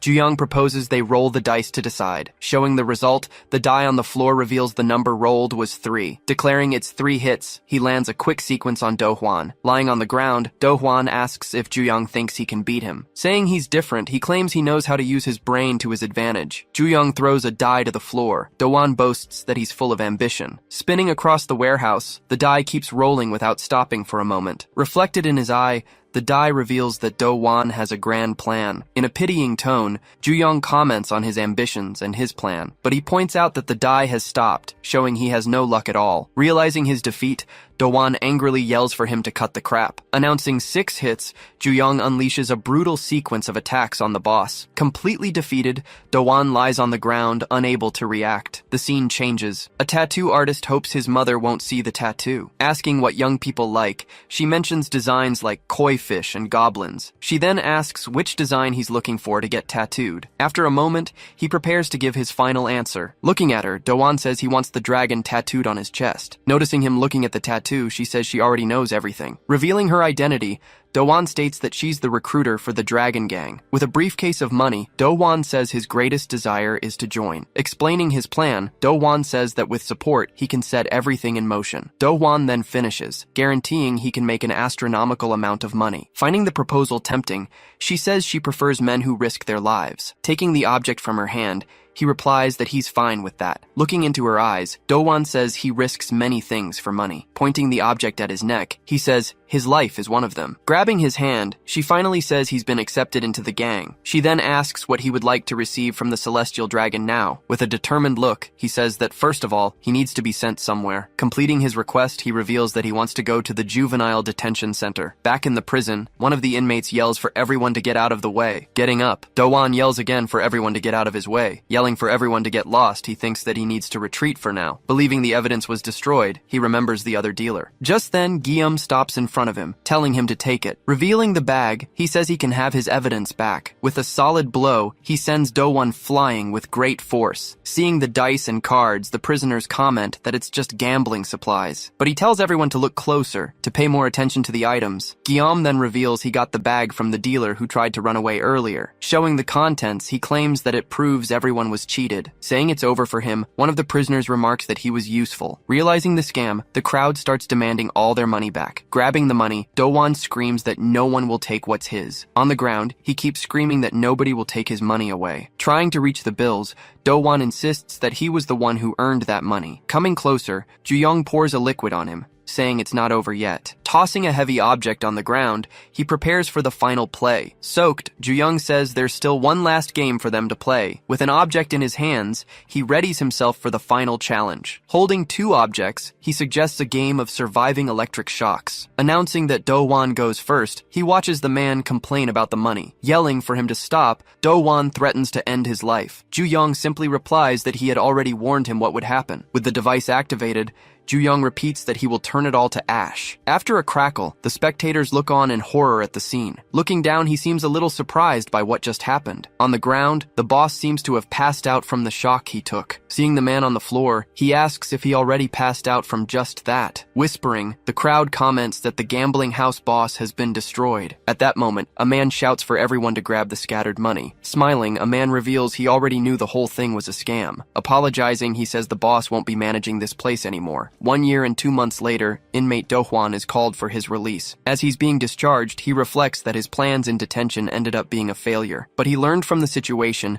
and managed to plan something much better. While thinking about how to start over, a familiar voice calls his name. Waving from a distance, a man celebrates, saying he finally got out. Offering a gift, he says he brought tofu and that it's the best. Apologizing, he says he couldn't provide the goods and asks for some time. Agreeing to the request, the man says sure, but first there's something to discuss. He then reminds him of the borrowed money, but Do-hwan says he has nothing. Saying it's okay, he smiles and says they are both specialists. Showing him a van, he claims there's always another way for everything. Inside the vehicle, a man is revealed lying on a stretcher with equipment. Calculating the debt, he says he's going to add the highest interest rate. Revealing the total, he says the debt comes to over $1 billion. Shoving him inside, the man warns that they're on a tight schedule. The van speeds off as the clients couldn't be kept waiting. Recounting what happened, he says that's how they got Do-hwan. Discussing the plan, one says he found the guards, and the other found the evidence. Peeking through the door, he confirms that another one of the targets has been defeated. He then remembers that he had already defeated 3 members of the Dragon Gang. Thinking about the next step, he prepares for what's to come. Back in the cell, Ju-young looks confused by something he sees ahead. Just then, a man appears at the door, and the others ask what he's doing there. Recognizing the newcomer, he seems to remember something important about him. Showing a photo, the man asks if that's the girl who was run over. With a quick blow, Ju-young lunges at the man, saying it's a shame. The blow lands squarely, sending the stranger flying to the other side of the cell. Asking for a pillow, Ju-young leaves his cellmate completely confused. Holding the man down, he says he doesn't want anyone in the hallway hearing the screams. Starting the count, he screams the number 1 out loud. Lying on the floor,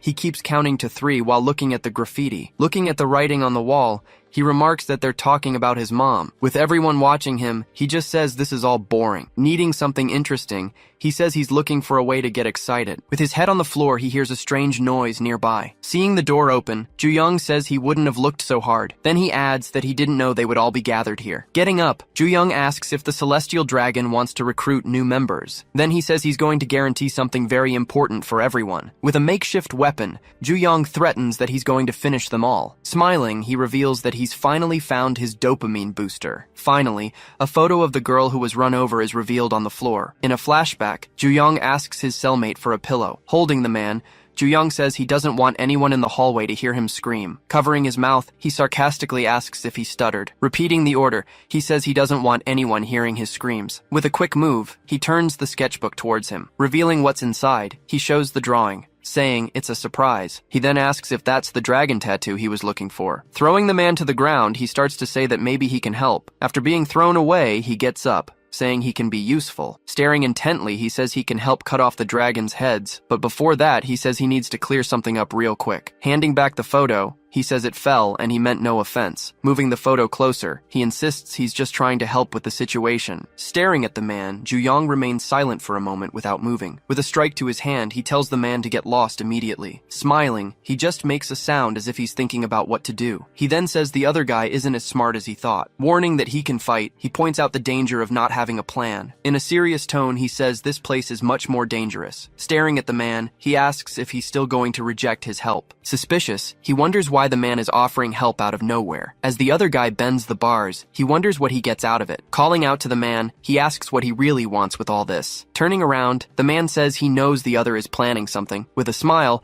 he reveals that what he wants is a dopamine rush. The next day, the inmates gather in the detention center's auditorium. Celebrating, the prisoners can hardly believe what's happening inside. One of them comments that the place usually stinks of sweat, but it has changed. With the arrival of a choir, the atmosphere seems to have completely transformed. Impressed, the inmates even feel holier with the choir's performance. Commenting on the volunteers, one of the inmates says he loves big cathedrals. Correcting his cellmate, he says it's actually the Virgin Mary. Watching the stage, he focuses his gaze on the name of the volunteers' cathedral. In a memory from the past, a church's stained glass window is shown with a warning. Inside the church, a girl walks alone as the same phrase is repeated. The details of the stained glass window are shown, revealing the image of a saint praying. Arriving by surprise, a girl opens the door and startles the young man there. Identified as his friend, she says with a smile that she's finally found him. She then finds him sleeping, saying she knew he'd be hiding there. Waking up, he complains about the cold, but she says she warned him about it. With a smile, he says that even though it's cold, it's better here than at home. Hearing his answer, she falls silent with a slightly sad expression. Just then, the door opens, and he asks if she brought someone else. Startled by the noise, she begins to wonder what's happening. At the door, another girl asks for her, saying they're looking for her. Worried, she says that if she gets caught, she'll get in trouble too. Asking for silence, she warns that if they're discovered, they'll have to clean the cathedral. Back in the present,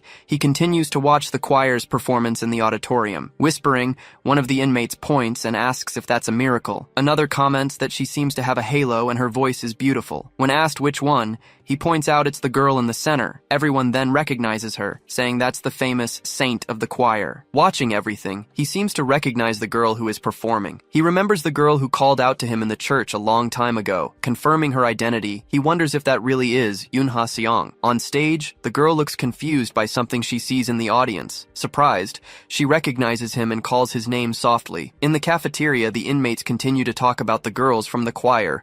One of them comments that she thought they could help all the inmates. But looking at their behavior, she concludes they're a lost cause. Holding a sausage on his fork, an inmate says it looks quite appetizing. Personally, he says he's got his eye on a very different dish. Handing a box to her, another inmate says he's also interested. After eating, he's left licking an empty cup with a fixed stare. Now with the boxes, they wonder what can be found inside them. Complaining, one of them asks why they have to do anything for those demons. Continuing to grumble, she says they should just eat the leftovers. With his hands together, one of the prisoners gives thanks for his daily bread. Thanking the sisters, he wishes for the Lord's blessing to be with them. Surprised by his attitude, the two whisper, guessing he might be Catholic. Making the sign of the cross, he begins to pray in the name of the Father, but he finishes the prayer, revealing it was actually a Buddhist chant. Thanking them for the offering, he walks away from them and leaves the cafeteria. As they walk, one of the girls asks where her friend Yoonha went. She answers that her friend just needed a short break. Complaining about the heat, she comments that the place is a bit too stuffy. To this, he replies that it's probably because the space is too cramped. She then apologizes, saying it was the most discreet place she could find. With an awkward smile, she remarks that it's been a long time since they've talked. Remembering the past, he recalls when the three of them always used to hang out together. He then says her name, standing silently beside her for a moment. When she starts to talk about Yoonha, he cuts her off mid-sentence. Saying he understands, he recalls how the two of them used to be inseparable. After that, his gaze changes, focusing on her more intensely before he speaks. Apologizing, she then says that he must have felt lonely. Flashing back to the past, some students are whispering about a girl in the school hallway. Walking down the hall, the girl, named Yoonha, catches everyone's eye. Sitting at his desk, he wonders who she came to see on their floor. Stopping in front of him, she calls his name and asks why Ju-young didn't answer. He apologizes, but she presses on, asking if he even read the messages. Explaining the situation, she says she won a bunch of gift coupons and can't use them all. When she asks for his help, he tells her he already has plans to go out with Daeon. Hurrying away, Ju-young says goodbye and tells her maybe he can help next time. After he leaves, the expression on her face suddenly changes completely. Back in the present, she apologizes, saying she knows it was very hard, since he must have felt so alone. Pulling back a little, he asks what's wrong, a faint smile on his face. Saying she understands him, she talks about what it's like to feel alone in the world. Holding his hands, she tells him he's not truly alone anymore. Looking into his eyes, she assures him that from now on, she's there for him. Calling her name, he stares at her with a serious, distant look. She then asks why he never answered any of the letters she sent. Startled, he asks if something happened, but she just laughs. With a smile, she says he really hasn't changed at all since then. Twirling a strand of her hair, she continues to stare into his eyes. As she starts to speak, she seems to want to tell him something important right then. Just then, a guard appears, asking if one of the inmates has had lunch yet. The guard then announces they're handing out the meal trays and that he's hungry. Remembering the time, she says she forgot and lost track of time. Getting up, she says her goodbyes, telling him it was great to see him again. With a determined look, he tells her he'll see her on the outside in 3 years. Before leaving, she turns back and calls his name one more time. She then tells him she'll be back next week to visit him again. Explaining the situation, she says her cathedral has agreed to do volunteer work. With a smile, she says this means they'll be seeing each other more often. In the cafeteria, one of the volunteers asks an inmate how his meal was. Offering to help, she says she can clean up everything so he can rest. The inmates stop her, saying she's a saint and that they'll clean up. The other volunteers also approach, asking to receive her blessing. Watching the scene, a colleague comments that she really likes to be the center of attention. She adds that she didn't think the other girl would flirt with criminals like that. Whispering, one of them says that a certain rumor about her might actually be true. Overhearing the conversation, he hears them say she frequents some suspicious places. One of the guards, watching the scene, says she seems to have a lot of faith. He then adds, faith in her skills, if you know what I mean. Elsewhere, the Mother Superior prays, saying the world saddens her. One of the inmates, bored, asks when he'll finally be free from this life. Quoting the Bible, the Mother Superior says the truth will set them all free. She continues, saying that through faith, everyone can achieve freedom from sin. Looking at the inmates, she announces that today they will all be set free. On stage, the Mother Superior invites everyone to dance to the sacred rhythm of the music. To the sound of the beat, one of the volunteers starts to move on stage. Following the rhythm, she keeps dancing, drawing everyone into the performance. With great energy, the volunteers dance while the inmates shout and cheer. Everyone then chants her name, saying the saint is dancing for them. Watching the scene, one of the inmates comments that the girls are very beautiful. Two of them then whisper, planning to sneak into the volunteer's dressing room. Looking at his friend, he tells him to just trust him and follow the plan. After the performance, the Mother Superior thanks and congratulates them all on a job well done. One of them comments that the screaming made her deaf, and the Mother Superior calls for them. In the hallway, a girl screams that the other one is wearing pink and tells her to let go. Hearing the noise, the inmates comment on the color of the girl's clothes. Excited by the discovery, they say they want to see what else the girls are wearing. Holding a doorknob, one of them wonders if this is paradise. Appearing at the door, he apologizes, saying they got off at the wrong stop. He then informs them that the two inmates are in hell right now. With one blow, he knocks both men to the ground and closes the door. Quoting the 10 Commandments, he mentions the 7th, which condemns adultery. Lying on the floor, he warns that anyone who commits adultery will never be forgiven. The religious leader then says the Lord will not forgive a blasphemous act. He then gets up, his hands in prayer, and a smile on his face. Watching the scene, one of the inmates wonders what they're talking about. Just then, Yoonha appears and asks what's going on in there. Startled by the situation, Yoonha freezes, just staring at everyone. Then one of the men screams, scaring the girl and making her back away. Grabbing Ju-young's arm, she shrinks back, afraid of what might happen. Turning to her, Ju-young asks if she's okay after the scare. Stammering, she apologizes and awkwardly pulls away from him. A week later, the scene shifts to the front of the detention center. In the auditorium, the Mother Superior begins a sermon on the forgiveness of sins. Meanwhile, in the donation room, one of the inmates starts to complain. Ju-young says he's being forced to carry all these donations to the storage room. Surrounded by other inmates, Ju-young asks if they can't just leave him alone. One of them says it took him a while to notice, but now it's too late. With a knife in his hand, he yells that it's too late for him now. Charging at Ju-young, the group attacks, stabbing him repeatedly. Holding a box of bottles, he says God would punish him for this. Clutching the box, Ju-young says they've ruined a perfectly good donation. With a pop, the bottles explode, distracting the attackers. Soaked, one of the men yells, but manages to say he's realized something important. He then adds that he's sure someone else is behind this. With a final blow, he throws him to the ground with all his might. Staring at the fallen man, he asks who sent him. Hearing a strange noise, he whips around, trying to see what happened. A guard enters the room, asking what was going on in there. Confused by the situation, the guard just stands there, not understanding what's happening. Seeing the guard enter, the girl is surprised by his unexpected appearance. Noticing her presence, the guard asks what she was doing in there. Noticing the belt on the floor,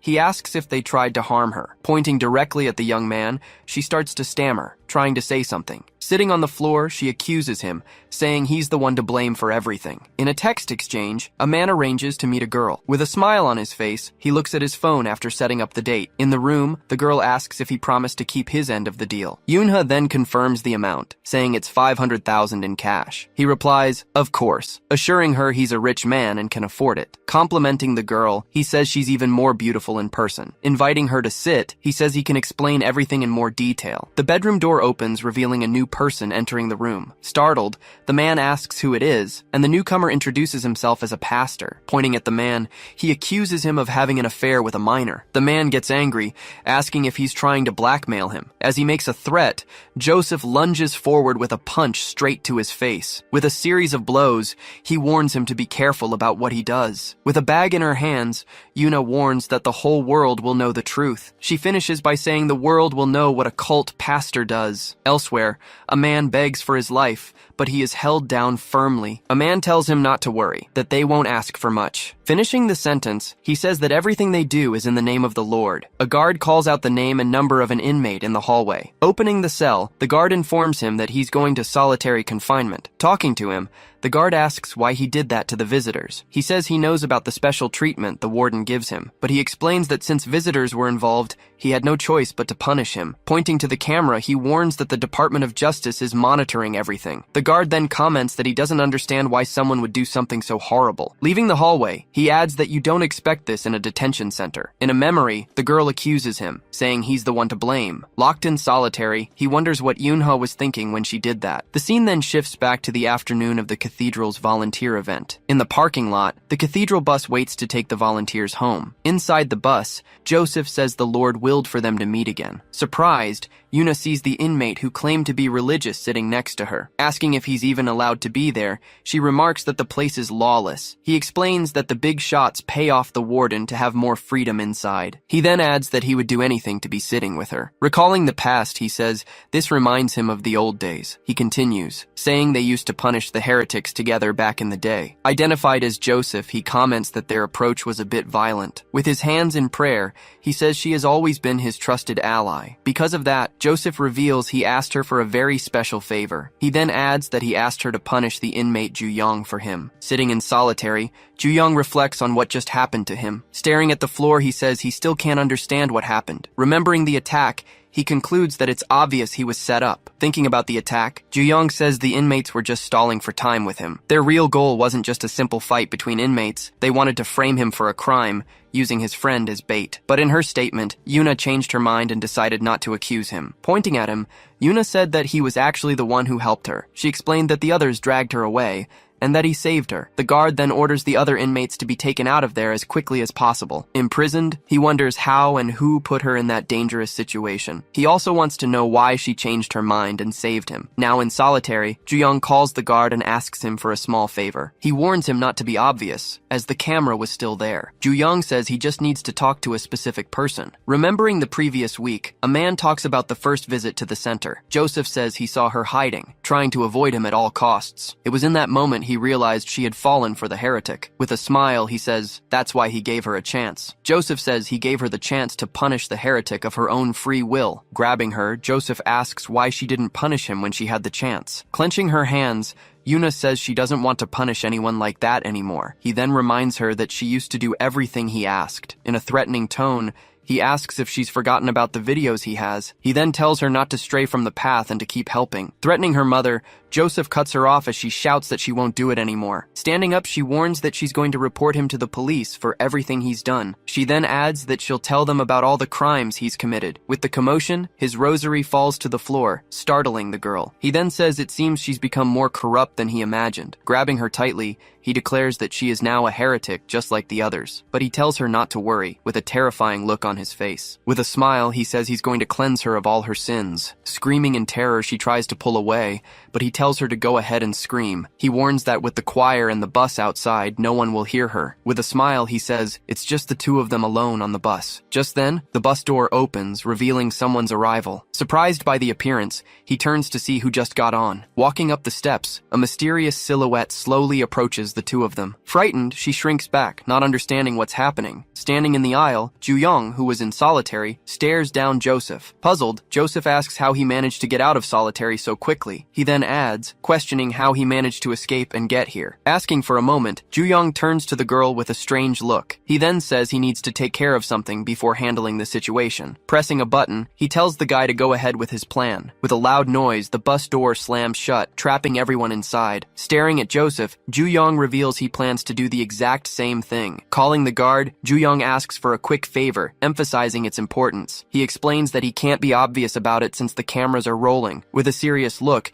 he states he only needs to speak with one person. Reaching the corridor, he finds the other inmate, who celebrates his arrival. Grabbing the bars, the prisoner admits he's jealous of Ju-young's private cell. Irritated, Ju-young snaps that he's in no mood for jokes and gets straight to the point. Recalling the proposal, He mentions that the man once offered an alliance to help him. He remembers the moment Joseph tried to approach him before. In a stern tone, he tells Joseph the time has come to prove his worth. Lowering his head, the prisoner asks Ju-young to tell him everything he knows about them. Joseph then asks what exactly Ju-young wants him to do to help. With a smirk, Joseph asks what kind of assistance he's looking for. Meanwhile, the girl lying on the bus floor calls out his name. Witnessing the scene, he screams his friend's name and rushes toward her. With a look of pure fury, he commands Joseph to get away from her immediately, warning him to back off. Joseph claims it's not what it looks like. With a smile, he insists that this is merely a religious act. He repeats his command with rage, ordering Joseph to step away from her at once. Standing up, Joseph insists it's a religious ritual and prepares himself. With firm steps, he slowly advances toward the Ju-young, who dared to challenge him. He says it's a difficult concept for a heretic like him to grasp. With a leap, Ju-young lunges forward to land a blow against his opponent. The hit connects squarely, sending Joseph flying back with immense force. Feeling the impact, Joseph screams at him to stop this nonsense. Looking at the girl, Ju-young declares that what Joseph did to her is a crime. Delivering a series of strikes, he shouts that it's a crime and the punishment must be death. But Joseph stands back up, appearing as if he hadn't felt the blows at all. Praising the hits, he remarks that Ju-young certainly knows how to throw a punch. He then asks who taught him to fight in such a unique style. With a quick strike, Ju-young replies that it's none of his business. He then states that he didn't learn to fight from any ordinary human. The only thing Joseph has, according to him, is a body blessed by God. Worried, the girl screams his name, terrified of what might happen next. With a powerful strike, Joseph boasts about his blessed body. Terrified, the girl covers her mouth, unable to believe what she's seeing. Slumped in the hallway, Joseph claims he is the Lord's messenger on this earth. Completing his thought, he says his mission is to punish all heretics. Turning to the girl, he asks if she doesn't agree with him. With a smile, he calls her sister and waits for her response. Shifting to a memory, a banner for a summer camp is shown. Chatting in a group, a girl explains that she doesn't live with her mother. With her hands in prayer, she says she wishes she could live with her one day. She finishes her prayer, closing her eyes and whispering, "Amen." Commenting on the debt, a woman praises the girl's mother for paying everything off alone. Thanking them for the support, the girl says goodbye to the people who promised to pray for her. As she walks away, she is watched by a man who was at the same camp. With his eyes closed, Joseph finishes his own prayer, whispering, "Amen." In an empty corridor, the scene sets the stage for an unexpected encounter between the two. Walking down the hall, she is called by Joseph, who had been watching her from a distance. Introducing himself, he says he was at the same Bible camp. With his hands in prayer, he says he heard her story and was deeply moved. Recalling their conversation, he mentions her father's debt and her mother's hard work. Offering help, he suggests he might be able to take care of that problem for her. He then reveals a way to clear the entire debt quickly. Showing her some photos, he explains that her mission would be to punish heretics. Placing a hand on her shoulder, he begins to tell her that he thinks she is perfect for the job. On the floor, a Bible with a strange symbol is shown. Grabbing Joseph's wrist, Ju-young accuses him of being an evil heretic. Lifting Ju-young by the ankle, Joseph accuses him of seducing Sister Yuna. Holding him upside down, Joseph warns that he will now punish him for good. With a sudden strike, Joseph's face is hit with great force. Turning slowly, Joseph demands the person stop that immediately. Holding an object, the girl screams for him to stop the assault right now. Grabbing the object from her, he tells her that's the best she can do. Throwing Ju-young against the window, he says it's all his fault. Seeing this, the girl screams his name, completely terrified by the situation. Striking her, he tells her she has fallen so low because of him. With a terrifying smile, he tells her not to worry about a thing. Approaching her on the ground, he says he will purify her body immediately. Suddenly, Joseph's body stops moving, becoming completely frozen. Unable to move, he wonders what is happening to him. Coughing up blood, Joseph feels a sudden intense pain in his chest. As blood drips onto the floor, Ju-young explains what's going on. He reminds him that, as he said before, he's very good at hitting pressure points. He concludes that Joseph's blessed body is still susceptible to damage. With a mocking tone, Joseph notes that Ju-young can barely even stand. Looking at the control panel, Ju-young says his own pain is nothing. He adds that it doesn't compare to the pain his friend felt. Approaching the fallen Joseph,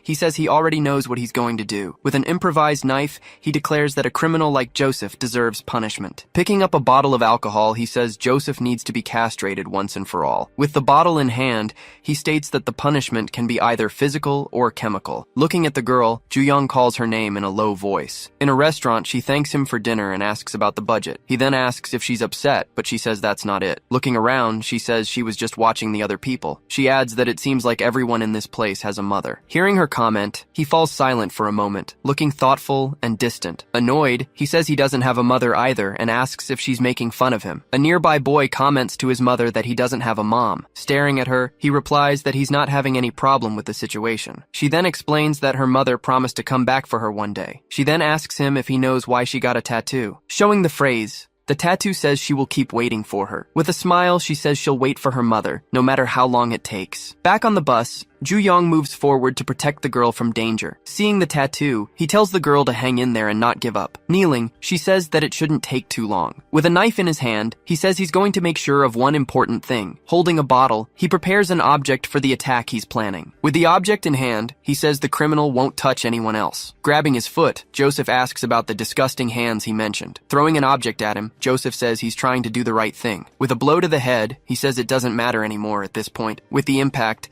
the bottle falls to the bus floor. He then asks him to drop the devout act, if he wouldn't mind. Coughing up blood, he realizes he has severe internal bleeding. Even injured, he wonders if Ju-young still doesn't understand the situation. Warning him about the injuries, he says that moving will only hurt him more. With a series of blows, he attacks Joseph with all his strength. Correcting the other man, he says his blows will hurt him a lot more. With a clenched fist, he says they'll find out who's stronger then. In an exchange of blows, the two attack each other with great force and speed. The fight continues, with both sides trading blows without stopping for a moment. Screaming in pain, Joseph says his body can't take much more. In that case, the girl braces herself for what might happen next. He then warns that he'll just use her as a human shield against him. Scoffing, Ju-young asks if he's going to use a hostage as a last resort. With a swift blow, he lunges forward and hits him before he can react. The impact throws Joseph to the ground with great force, knocking him out for good. He then says it took him a while to adjust to his opponent's size, but he adds that it's nothing compared to the man he faced. Lying on the floor,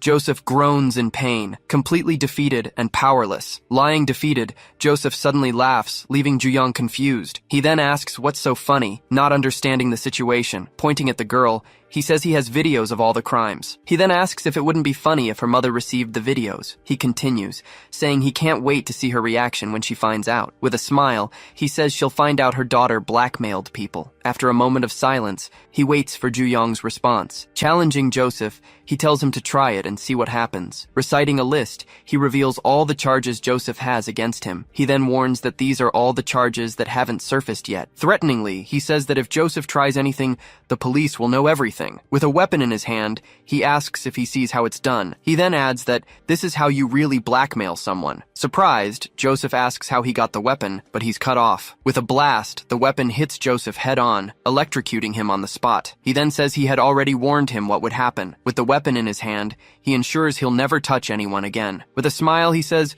Joseph won't be able to use that again. Lying on the floor, Joseph wonders what kind of castration that was. Turning around, Yuna calls out Ju-young's name. Running toward him, she asks if he's okay after the fight. Apologizing, she says he got hurt because of her and blames herself. Placing a hand on her shoulder, he tells her to worry about herself. He then asks why she didn't tell him she was being blackmailed. Stammering, she clasps her hands, not knowing how to answer him. She asks how he found her, and he says it was because of a habit. He explains that she always twirls her hair when she wants to hide something. Saying he should have realized, he apologizes for not noticing sooner. Seeing a scratch, she says he's hurt and needs to take care of it. He then says he can just put a bandage on it, and she calls him reckless. Looking at her, he asks her to promise not to do something so dangerous again. With a serious look, he asks if she agrees not to take such risks anymore. Surprised by the request, she stares at him in silence for a long moment. With a smile, she agrees to his request and says it's okay with her. Suddenly, a loud engine noise startles them both,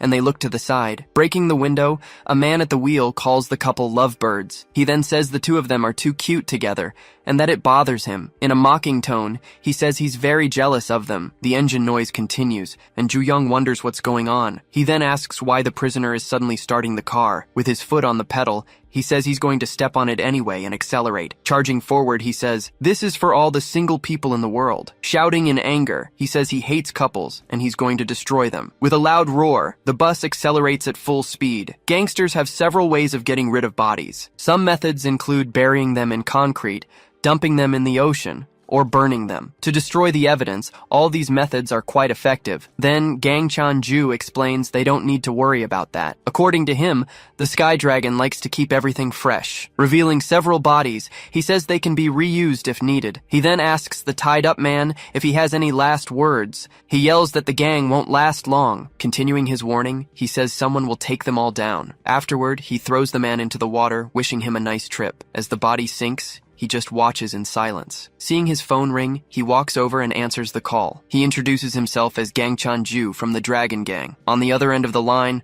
someone gives him some information. Hearing what was said, he just asks if it's really true. Not understanding, he wonders what's happening over there. Inside a bus, the prisoner speeds up, shouting, "It's for freedom." Going full speed, he aims the vehicle at the gate. With a smile, the prisoner tells them to brace for a maneuver. Breaking through the structure, the bus smashes into the compound. After the crash, the vehicle finally stops amidst the wreckage. Worried, he asks the girl if she's okay, and she says yes. Furious, he yells at the prisoner, saying they could have been hurt. Getting closer, the prisoner whispers something. Then he points to a guard and yells for the young man to run. Pushing the two of them out, he tells them to get off the bus quickly. Once outside, someone asks if the cops are gone. Explaining the plan, he says they successfully framed the guy. Boasting about the situation, he claims the plan was perfect. Running towards the other one, he tells him to say goodbye to his savior. With a smile, he tells the two lovebirds to have fun. Watching the scene, Ju-young seems to be processing what just happened. Ju-young tells Yoon-ha that the nun must be looking for her. Asking him to wait, she starts searching her pockets for something. Then she says she can't believe she almost forgot. Handing him something, she says he might want to keep it. In his hands, he sees she just gave him a keychain. Ju-young starts to remember where he got that keychain. Remembering the past, they were all at an arcade, shouting directions at the claw machine. Showing she got 3, the girl surprises everyone with her skill. Encouraging the other, they say Ju-young needs to get a teddy bear too. Then, the bear keychain appears between their faces. She then suggests that they can each have a teddy bear. Saying it's perfect for them, she calls them the Bear Family. With a smile, she simply asks them to think about it. She says that as long as they have these, they'll always be together, no matter where. Stuttering a little, the other girl calls out Daeon's name. Then a boy tells her to stop being so cheesy, but the other one likes it. Back in the present, he keeps a firm grip on the small bear keychain. Then, a memory surfaces of her asking a question. With a smile, she asks him if they don't look alike. Back in the present time, he stares at the keychain in his hands. She explains she found it while cleaning Daeon's room. Remembering the promise, he recalls they would always be together with these. According to her, the keychain was on the desk, in plain sight. Another memory appears, with her asking again if they don't look alike. Smiling, he replies that it's the most stubborn bear he's ever seen. Saying she has to go, she says goodbye and starts walking away from him. Suddenly breaking into a run, she leaves him behind without any further explanation. Confused, he wonders aloud why she's in such a hurry. Fiddling with her hair, she says she couldn't confess to him. As she runs, she states that she tried to be a good friend until the very end.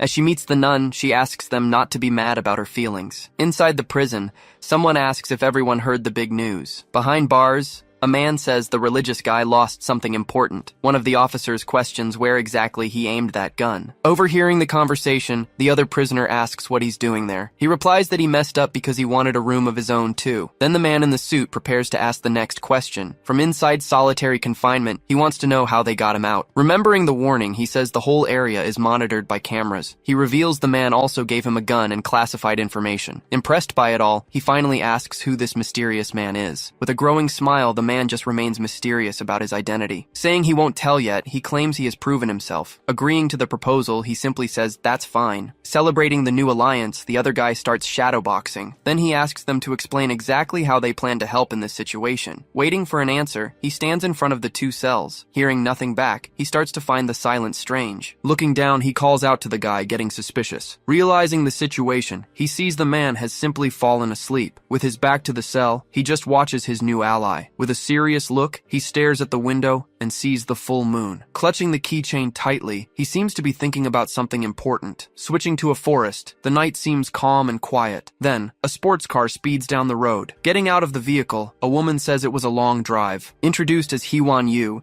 she complains that she'll never understand a certain decision. Arriving at the mansion, she questions the reason for building it on a mountain. Walking through the hall, she says he could have owned a skyscraper. Reaching a giant door, she considers him a very peculiar man. Upon entering, she says excitedly that she heard the boss wanted to see her. Then she apologizes, looking a bit surprised by the scene. Seeing the destroyed room, she notices pieces of the floor scattered everywhere. She then comments that she didn't know he was training right now. Serving tea, Gang Chan-ju informs her that he's almost finished. He asks how her trip was, and she compliments the fresh air. Smiling, he says he's glad to hear it. Then he turns and asks Gang Chan-ju to tell him what he's found. Bringing new information, he reveals it's about Ju Yong. With a serious expression, he just listens to the news attentively in silence. In Gang Ryong's grand mansion, the night is calm and silent. Near the lake, the water wheel turns slowly under the moonlight. Gathered in the gazebo, he asks his subordinates for the latest news. Taking a sip, he asks what his son has been up to lately. Gang Chan-ju begins, explaining that Mr. Cha faced several big shots inside. He says some of them were seeds they had planted, but Cha destroyed them all. Commenting on his progress, he remarks that the boy is advancing very quickly. Hee-Won Yu adds that she thought some were promising, but he defeated them anyway. Gang Chan-ju says he must be proud of how skilled Ju Yong has become. Crushing the cup, he says angrily that he expected much more from him. Gazing at the landscape, he states that he needs his son to fully blossom. He continues, saying that right now the boy isn't even a bud. To him, Ju Yong is at most a sprout that has barely begun to show. Complaining about the result, he says defeating a few is not enough for the time he's been in there. Ending the conversation, he says that as his son, he should have done better. He then decides he will find a way to make him blossom faster. Switching to the prison, an inmate asks if they know what Yun-seok said. When asked who that is, the man replies that it's his father. Recalling the moment, he says his father called him useless. He goes on, saying his father hoped he'd get beaten up to straighten him out. Scoffing at the situation, he says this place has the opposite effect. Claiming no one there is redeemable, he suggests burning the whole place down. Since all is lost, he wants the world to remember him. He believes setting the prison on fire is the most sensible thing to do. Suddenly, a voice challenges him, telling him to try his luck. Leaning against the wall, a mysterious man encourages him to go ahead. With a serious look, he tells the man to start a fire immediately. Stuttering, the man says it was just a joke. Obviously. Full of rage, he says that loud-mouthed idiots really piss him off. Remembering a classroom, students appear with their heads down. A man says that this is the right way to discipline someone. On the floor, Mr. Kim is then seen completely defeated. Entering the place, he says everyone there is all talk. Near the body, he tells the other one to keep his mouth shut. Showing immense anger, he says he just can't stand this situation. Exhaling cigarette smoke, he remains silent for a moment. Standing over the bodies, he reveals he can't stand these kinds of people. Back in the prison, an inmate approaches to call Yun-taek. Getting closer, he warns that he has news about the rookie, Ju Yong. In another part of the prison yard, the area looks quite empty. He then asks if the rookie thinks he's the king of this jungle. Pointing in his direction,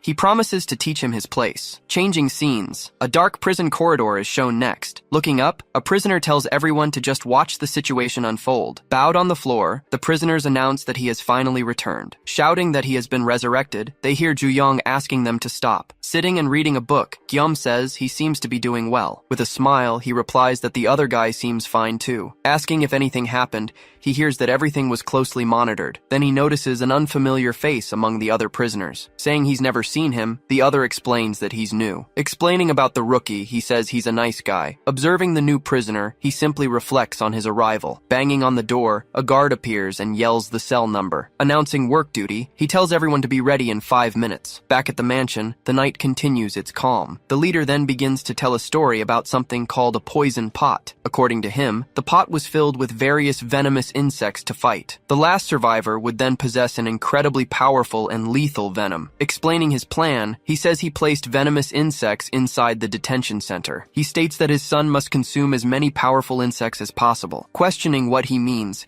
she asks for more details about the insects. Confirming her suspicion, he says he made sure to place one inside. Revealing one of the strongest, He asks if they are working outside. A prisoner reports that everyone from Ju-young's cell is working behind Building 5. Full of anger, he says it's irritating to see him act like he owns the place. Sitting on the wall, he decides he's had enough of this situation. His companion then asks what he intends to do about it. Without justifying his actions, he says he doesn't care if the other guy is the leader. Making his intentions clear, he shouts that the other guy will die today. Then, Ju-young's identification number appears covered in marks. Lying on the ground, Ju-young is seen with several injuries on his body. Seeing the scene, the other prisoners wonder what happened there. Suddenly, one of the prisoners screams and reacts as if he's been hit. Covered in paint, Ju-young regrets having tripped while another prisoner offers to help. Announcing that's all for today, the guard tells them to get ready for tomorrow. Returning tired, one of the prisoners complains about the pain and the forced labor. Back in the hallway, Ju-young stops when he notices something strange on the floor. Stopping with his friends,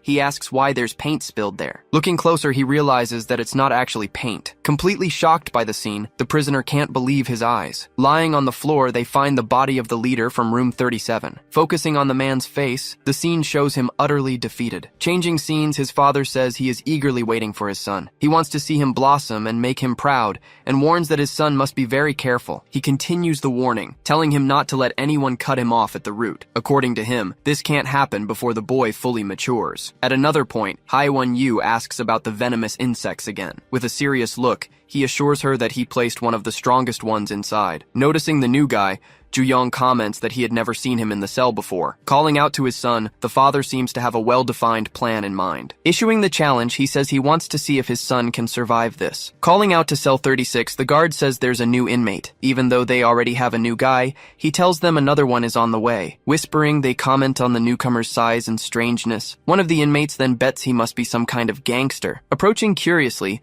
one of them asks why he's in prison. They start speculating if it was for aggravated assault or even something worse. With a strange smile, the new guy just stares at them all in silence. Suddenly, he starts making a bird sound for no reason. Continuing with the sounds, he leaves all the prisoners completely confused. Just then, a sparrow flies in and lands calmly on his shoulder. Asking where the bird came from, they demand that he explain. He says he felt sorry for the animal, thinking its mother had abandoned it. Suddenly, the bird starts flying desperately all over the cell. Chasing the bird, the new guy asks it to come back to his hand. Watching the scene, they conclude he's just a total loser. Stopping suddenly, the new guy flashes a rather strange smile. Not understanding the reaction, Guillaume just stares at him, confused. Then the sparrow lands on a shelf near some notebooks. Revealing a photo and some drawings, the notebook shows a bit of the past. Looking down, the new inmate's face takes on a serious expression. Changing scenes, his father says he's eagerly waiting for his son. He continues, saying he wants to see his son flourish and make him proud. Then he warns that his son needs to be very careful about what happens. Back in the prison, one of the inmates screams, shocked by what he sees. Lying on the floor, they find the body of the leader of cell 37. The warning continues, saying not to cut it down before it's ripe. With a serious look, the new inmate seems focused on something. The narration ends,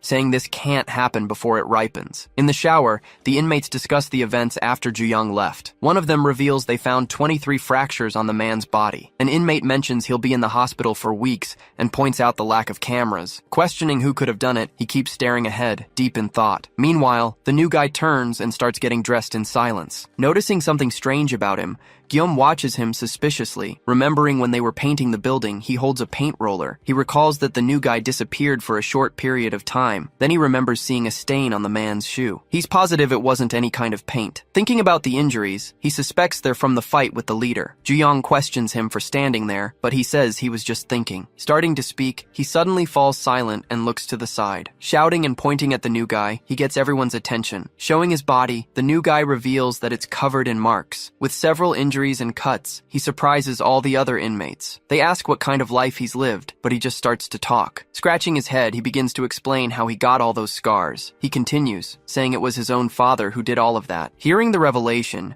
Ju-young just stares at the new guy with a serious expression. Cutting to a flashback, a voice reminds the students about PE class. In the classroom, he laments that he'll need to borrow clothes to train. Pointing at Ju-young, a student yells for the others to look in that direction. Another classmate then asks if he hasn't heard what everyone's saying. The rumor is that his gangster father beats him all the time. The students say he's probably too scared to call the police. Back in the present, he stands silently under the shower water. In the bathroom, the inmates talk about the food and their time in prison. With little time left, The new guy asks if someone can lend him a towel. Seeing this, Gyum watches intently without saying a word. With his back turned, the new guy simply continues to shower in silence. Ju-young also stays quiet, letting the water run over his scars. In the shower, the new guy approaches and asks him for some shampoo. Without hesitation, Ju-young simply hands the bottle to the man beside him. With a slight smile, the new guy just observes the situation in silence for a moment. Then he asks if Ju-young feels sorry for him because of his life story. Ju-young replies that he's in no position to feel sorry for anyone there. With a shaken expression, the new guy says both of their lives suck. He continues,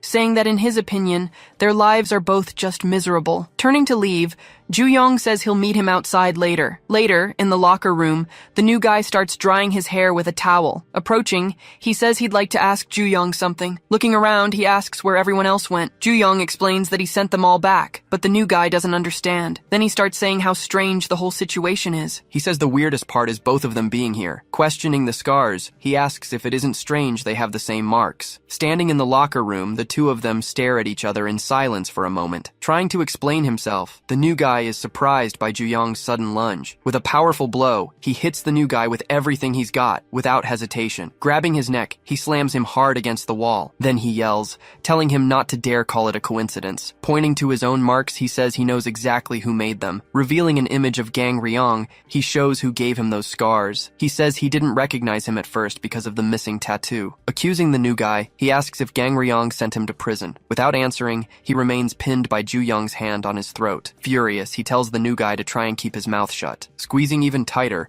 Ju-young increases the pressure on his neck. With a challenging look, he doubts the silence will last for long. Back at the large mansion, the night remains silent and calm. Hee-won-yu then asks the boss if he liked the new recruits. Showing him the group of young men, she says she made sure to pick the good-looking ones. She goes on to say that they don't belong to anyone and have a lot of potential. Letting him know that the Sky Dragon is unaware, she gives him the freedom to do as he pleases. Understanding nothing, the young men just watch the situation with a bit of fear. Sitting in a chair, he remains silent, analyzing all the new recruits. With a smile, he asks what she meant by a lot of potential. Looking at the group, he states that they are all completely useless. He continues, saying he needs hunting dogs that can destroy their prey. Pointing to the biggest one of all, he says he'll take that one. Then he orders her to just throw all the others out immediately. Surprised by his decision, she complains that it took her a long time to gather them. Hearing a noise, he turns and notices a fight breaking out. On the ground, one of the boys attacks the bigger one as he screams in pain. With one strike,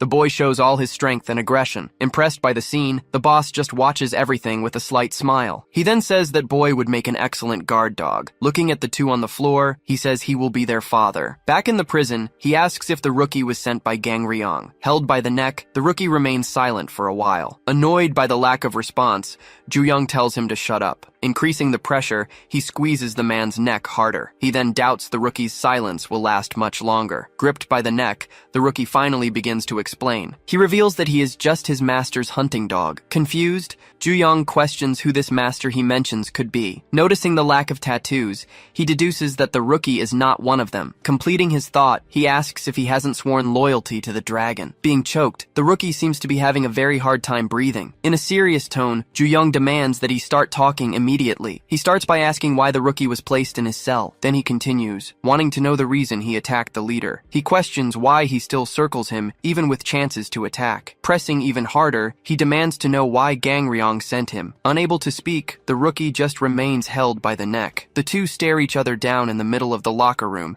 the tension thick in the air. With a sigh, the rookie seems to give in to Ju-young's pressure. Clenching his hand, he decides he'll handle the situation another way. With a determined look, he prepares to start a new confrontation. Ju-young starts by dragging him along the wall, then throws him hard against the locker room wall. Holding his jaw, the rookie refuses to speak. Ju-young says he's in a bad mood from being reminded of that man. With a furious look, he demands that the rookie start talking, but the rookie can't say a single word. Shouting, Ju-young orders him to speak what he knows once and for all. He just lets out a groan of pain, unable to answer the questions. With a dislocated jaw, he can't articulate any words to Ju-young. Lying on the floor, Ju-young realizes the rookie passed out from the blow. Holding the body, he wonders why the rookie didn't fight back. He begins to wonder what Gang Ryong really wants with all of this. Meanwhile, the little bird starts chirping non-stop in the middle of the cell. Near the window, the rookie feeds feeds the birds some breadcrumbs. Irritated by the noise, an inmate throws something and tells him to stop. Ju-young watches the scene and tells himself that it doesn't make sense. He has been watching the rookie, but he hasn't seen anything suspicious in his behavior. Suddenly, one of the prisoners slips and falls in the cafeteria. With the tray falling, food gets all over the rookie's uniform. He just follows his routine, not responding to any of the provocations. Saying he's fine, he seems to be hiding his claws and teeth. The inmates offer him some food and a handkerchief to clean himself up. Ju-young refuses to believe he was sent there for no reason. Suddenly, someone throws water in his face without any warning. Turning around, the inmate asks if he's okay after what happened. Arguing among themselves, one says he wasn't even trying to hit him. With a serious expression,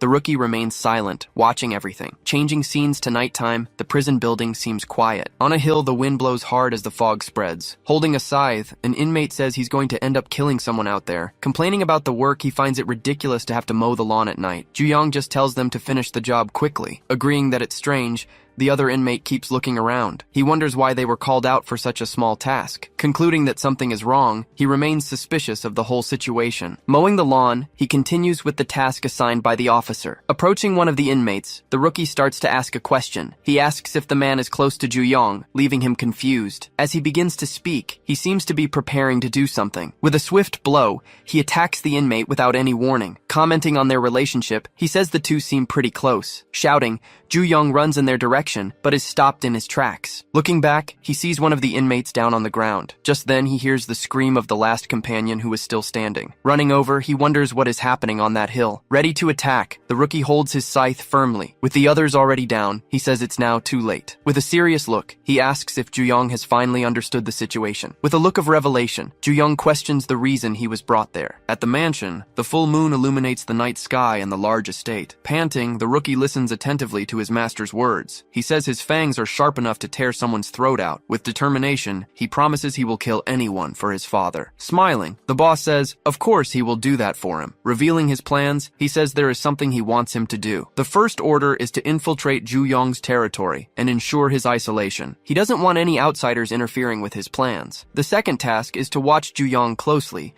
and find out who his allies are. The goal is to discover who his closest friends in prison are. Giving the last order, he prepares for the final part of the plan. He orders the rookie to kill them all in front of Ju-young. With his head down, he starts to process all the information. Questioning the motive, he asks if all of this is to make him stronger. Questioning the orders, he says their relationship is anything but normal. Turning around, the rookie asks how that was possible for him. According to him, that wound should have finished them both right then and there. Showing the pigskin, they mock him for believing it. Then the rookie reveals he knows exactly what Gang Ryong wants with all this. He says he wanted to see how far he would go to strengthen his son, but he didn't think the same method would be used again. Saying that it's repulsive, he shows he can't stand the situation. Filled with rage, he lands a heavy blow on the rookie's face. He yells that he just can't stand it all anymore. Remembering the abandonment, he says he had no reason to believe the man. A man apologizes, saying he can't throw his life away for him. At the orphanage, a man says the boy's negativity would affect the other children. Then, a broker offers to buy the boy, showing that the abandonment continued. Complaining about the boy, they say no one buys him because he's too skinny. Unsure of what to do, they suggest handing him over to the Korean Chinese. Suddenly, the sound of breaking chains catches their attention. With his own hands, he manages to break free from the chains that held him. Limping, he decides he'll do anything to avoid being discarded again. In the middle of the city, he stops to watch the lights and the movement. Hwon-yu recounts that he wandered the streets like a stray dog. She continues, saying she found him and took him to their boss. He concludes that this loyalty comes from the fear of being abandoned again. With a smile, she asks if he doesn't find all of this quite amusing. Speeding up the car, she says it's a battle between two boys. She finishes by saying they were both raised by Gang Ryong himself. The rookie says he didn't think he would use the same method again. Disgusted by the situation, he prepares to attack the man in front of him. With one blow, he shows all his anger and frustration with the plan. He screams that he just can't take any of it anymore. In the middle of the grass, the scythe is left behind after the charade. Ordering the others to get out, he tells them to call the officer immediately. They question the order, saying they could easily attack the rookie together. He explains they're on a chessboard created by Gang Ryong's orders. According to him, no one will care what happens there that night. He orders them to go get the officer to pick up the rookie's body. Elsewhere, a car speeds down the road at night. Questioning the outcome, he asks who she thinks will win the fight. She replies that both were raised and trained by the boss himself. Back on the hill, the two exchange blows in an intense battle. Sliding across the ground,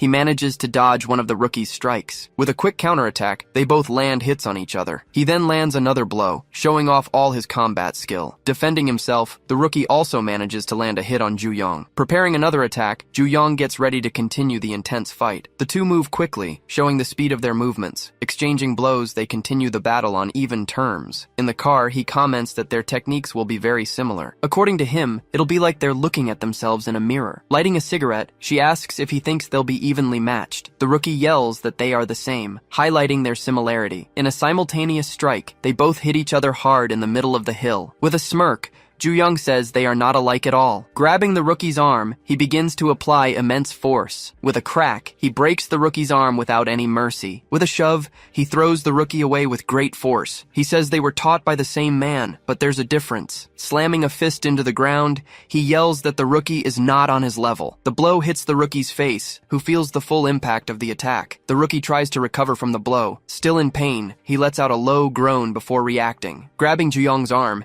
he prepares for a counterattack. Praising the training, he squeezes Ju Yong's arm hard. Questioning the technique, he asks if brute force will make up for the lack of it. Ju Yong warns it's no use, but the rookie keeps squeezing. With another loud snap, Ju Yong shows the attack didn't affect him. Screaming in pain, the rookie bites down hard on Ju Yong's hand. Still in great pain, he keeps a firm hold on the hand. Ju Yong hits him with a kick, sending him flying, and says he doesn't care what it takes to win. He says his only purpose is to follow his father's orders. Revealing his mission, he says he's there to finish Ju Yong. Grabbing the rookie's face, he prepares for a new attack. With several blows, he unleashes all his anger on the rookie's body. He yells at the rookie to never mention that man in front of him again. Finishing the attack, he says it's better not to mention what shouldn't be said. Fallen on the ground, the rookie looks completely defeated after the barrage. The hill falls silent, with only the two of them left at the end. In the car, she replies that she agrees with her companion's opinion. She says she doesn't think it's possible for the orphan to beat Mr. Cha. He adds that this is only true if the fight is unarmed. Showing a lighter, he says things can change easily. He continues, saying everything changes when someone gets a weapon. Back on the hill, some objects are seen lying on the ground. With the scythe in hand,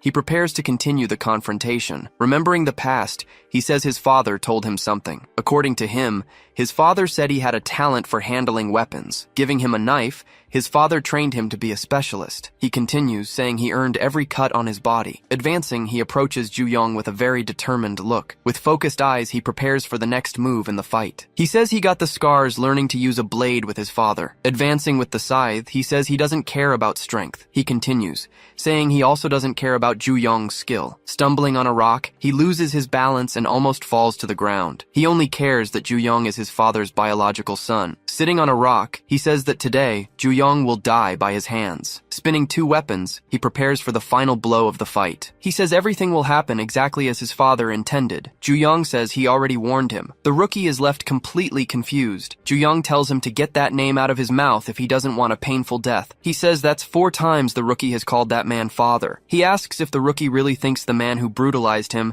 didn't also teach Ju Yong to use a blade, and that weapon he picked up will come in handy. Ju Yong says that Saw will tear through him painfully. With that, he says he hopes the rookie is excited to be cut into 4 pieces. He starts explaining, telling a story about Japan's greatest swordsman. Known for winning over 60 battles, he used a special technique. This technique, called the twin blades, was extremely powerful and lethal. Feared by many, the technique was devastating in sword combat. The movements were fast and unpredictable, making defense very difficult. With quick strikes, they trade blows with their improvised weapons. Ju Yong realizes the rookie is using the twin blades technique. The speed of the movements and the unpredictability of the blades surprise him. On top of that, his anxiety about facing 2 weapons at once increases. Blocking one of the strikes, he realizes the danger of the situation. With a focused gaze, he concludes that this is more dangerous than he thought. The two move closer, showing that the battle is far from over. As they trade blows, their weapons clash with a loud metallic clang. He says that a saw is just a tool for cutting wood. Saying it's not something you use in a fight,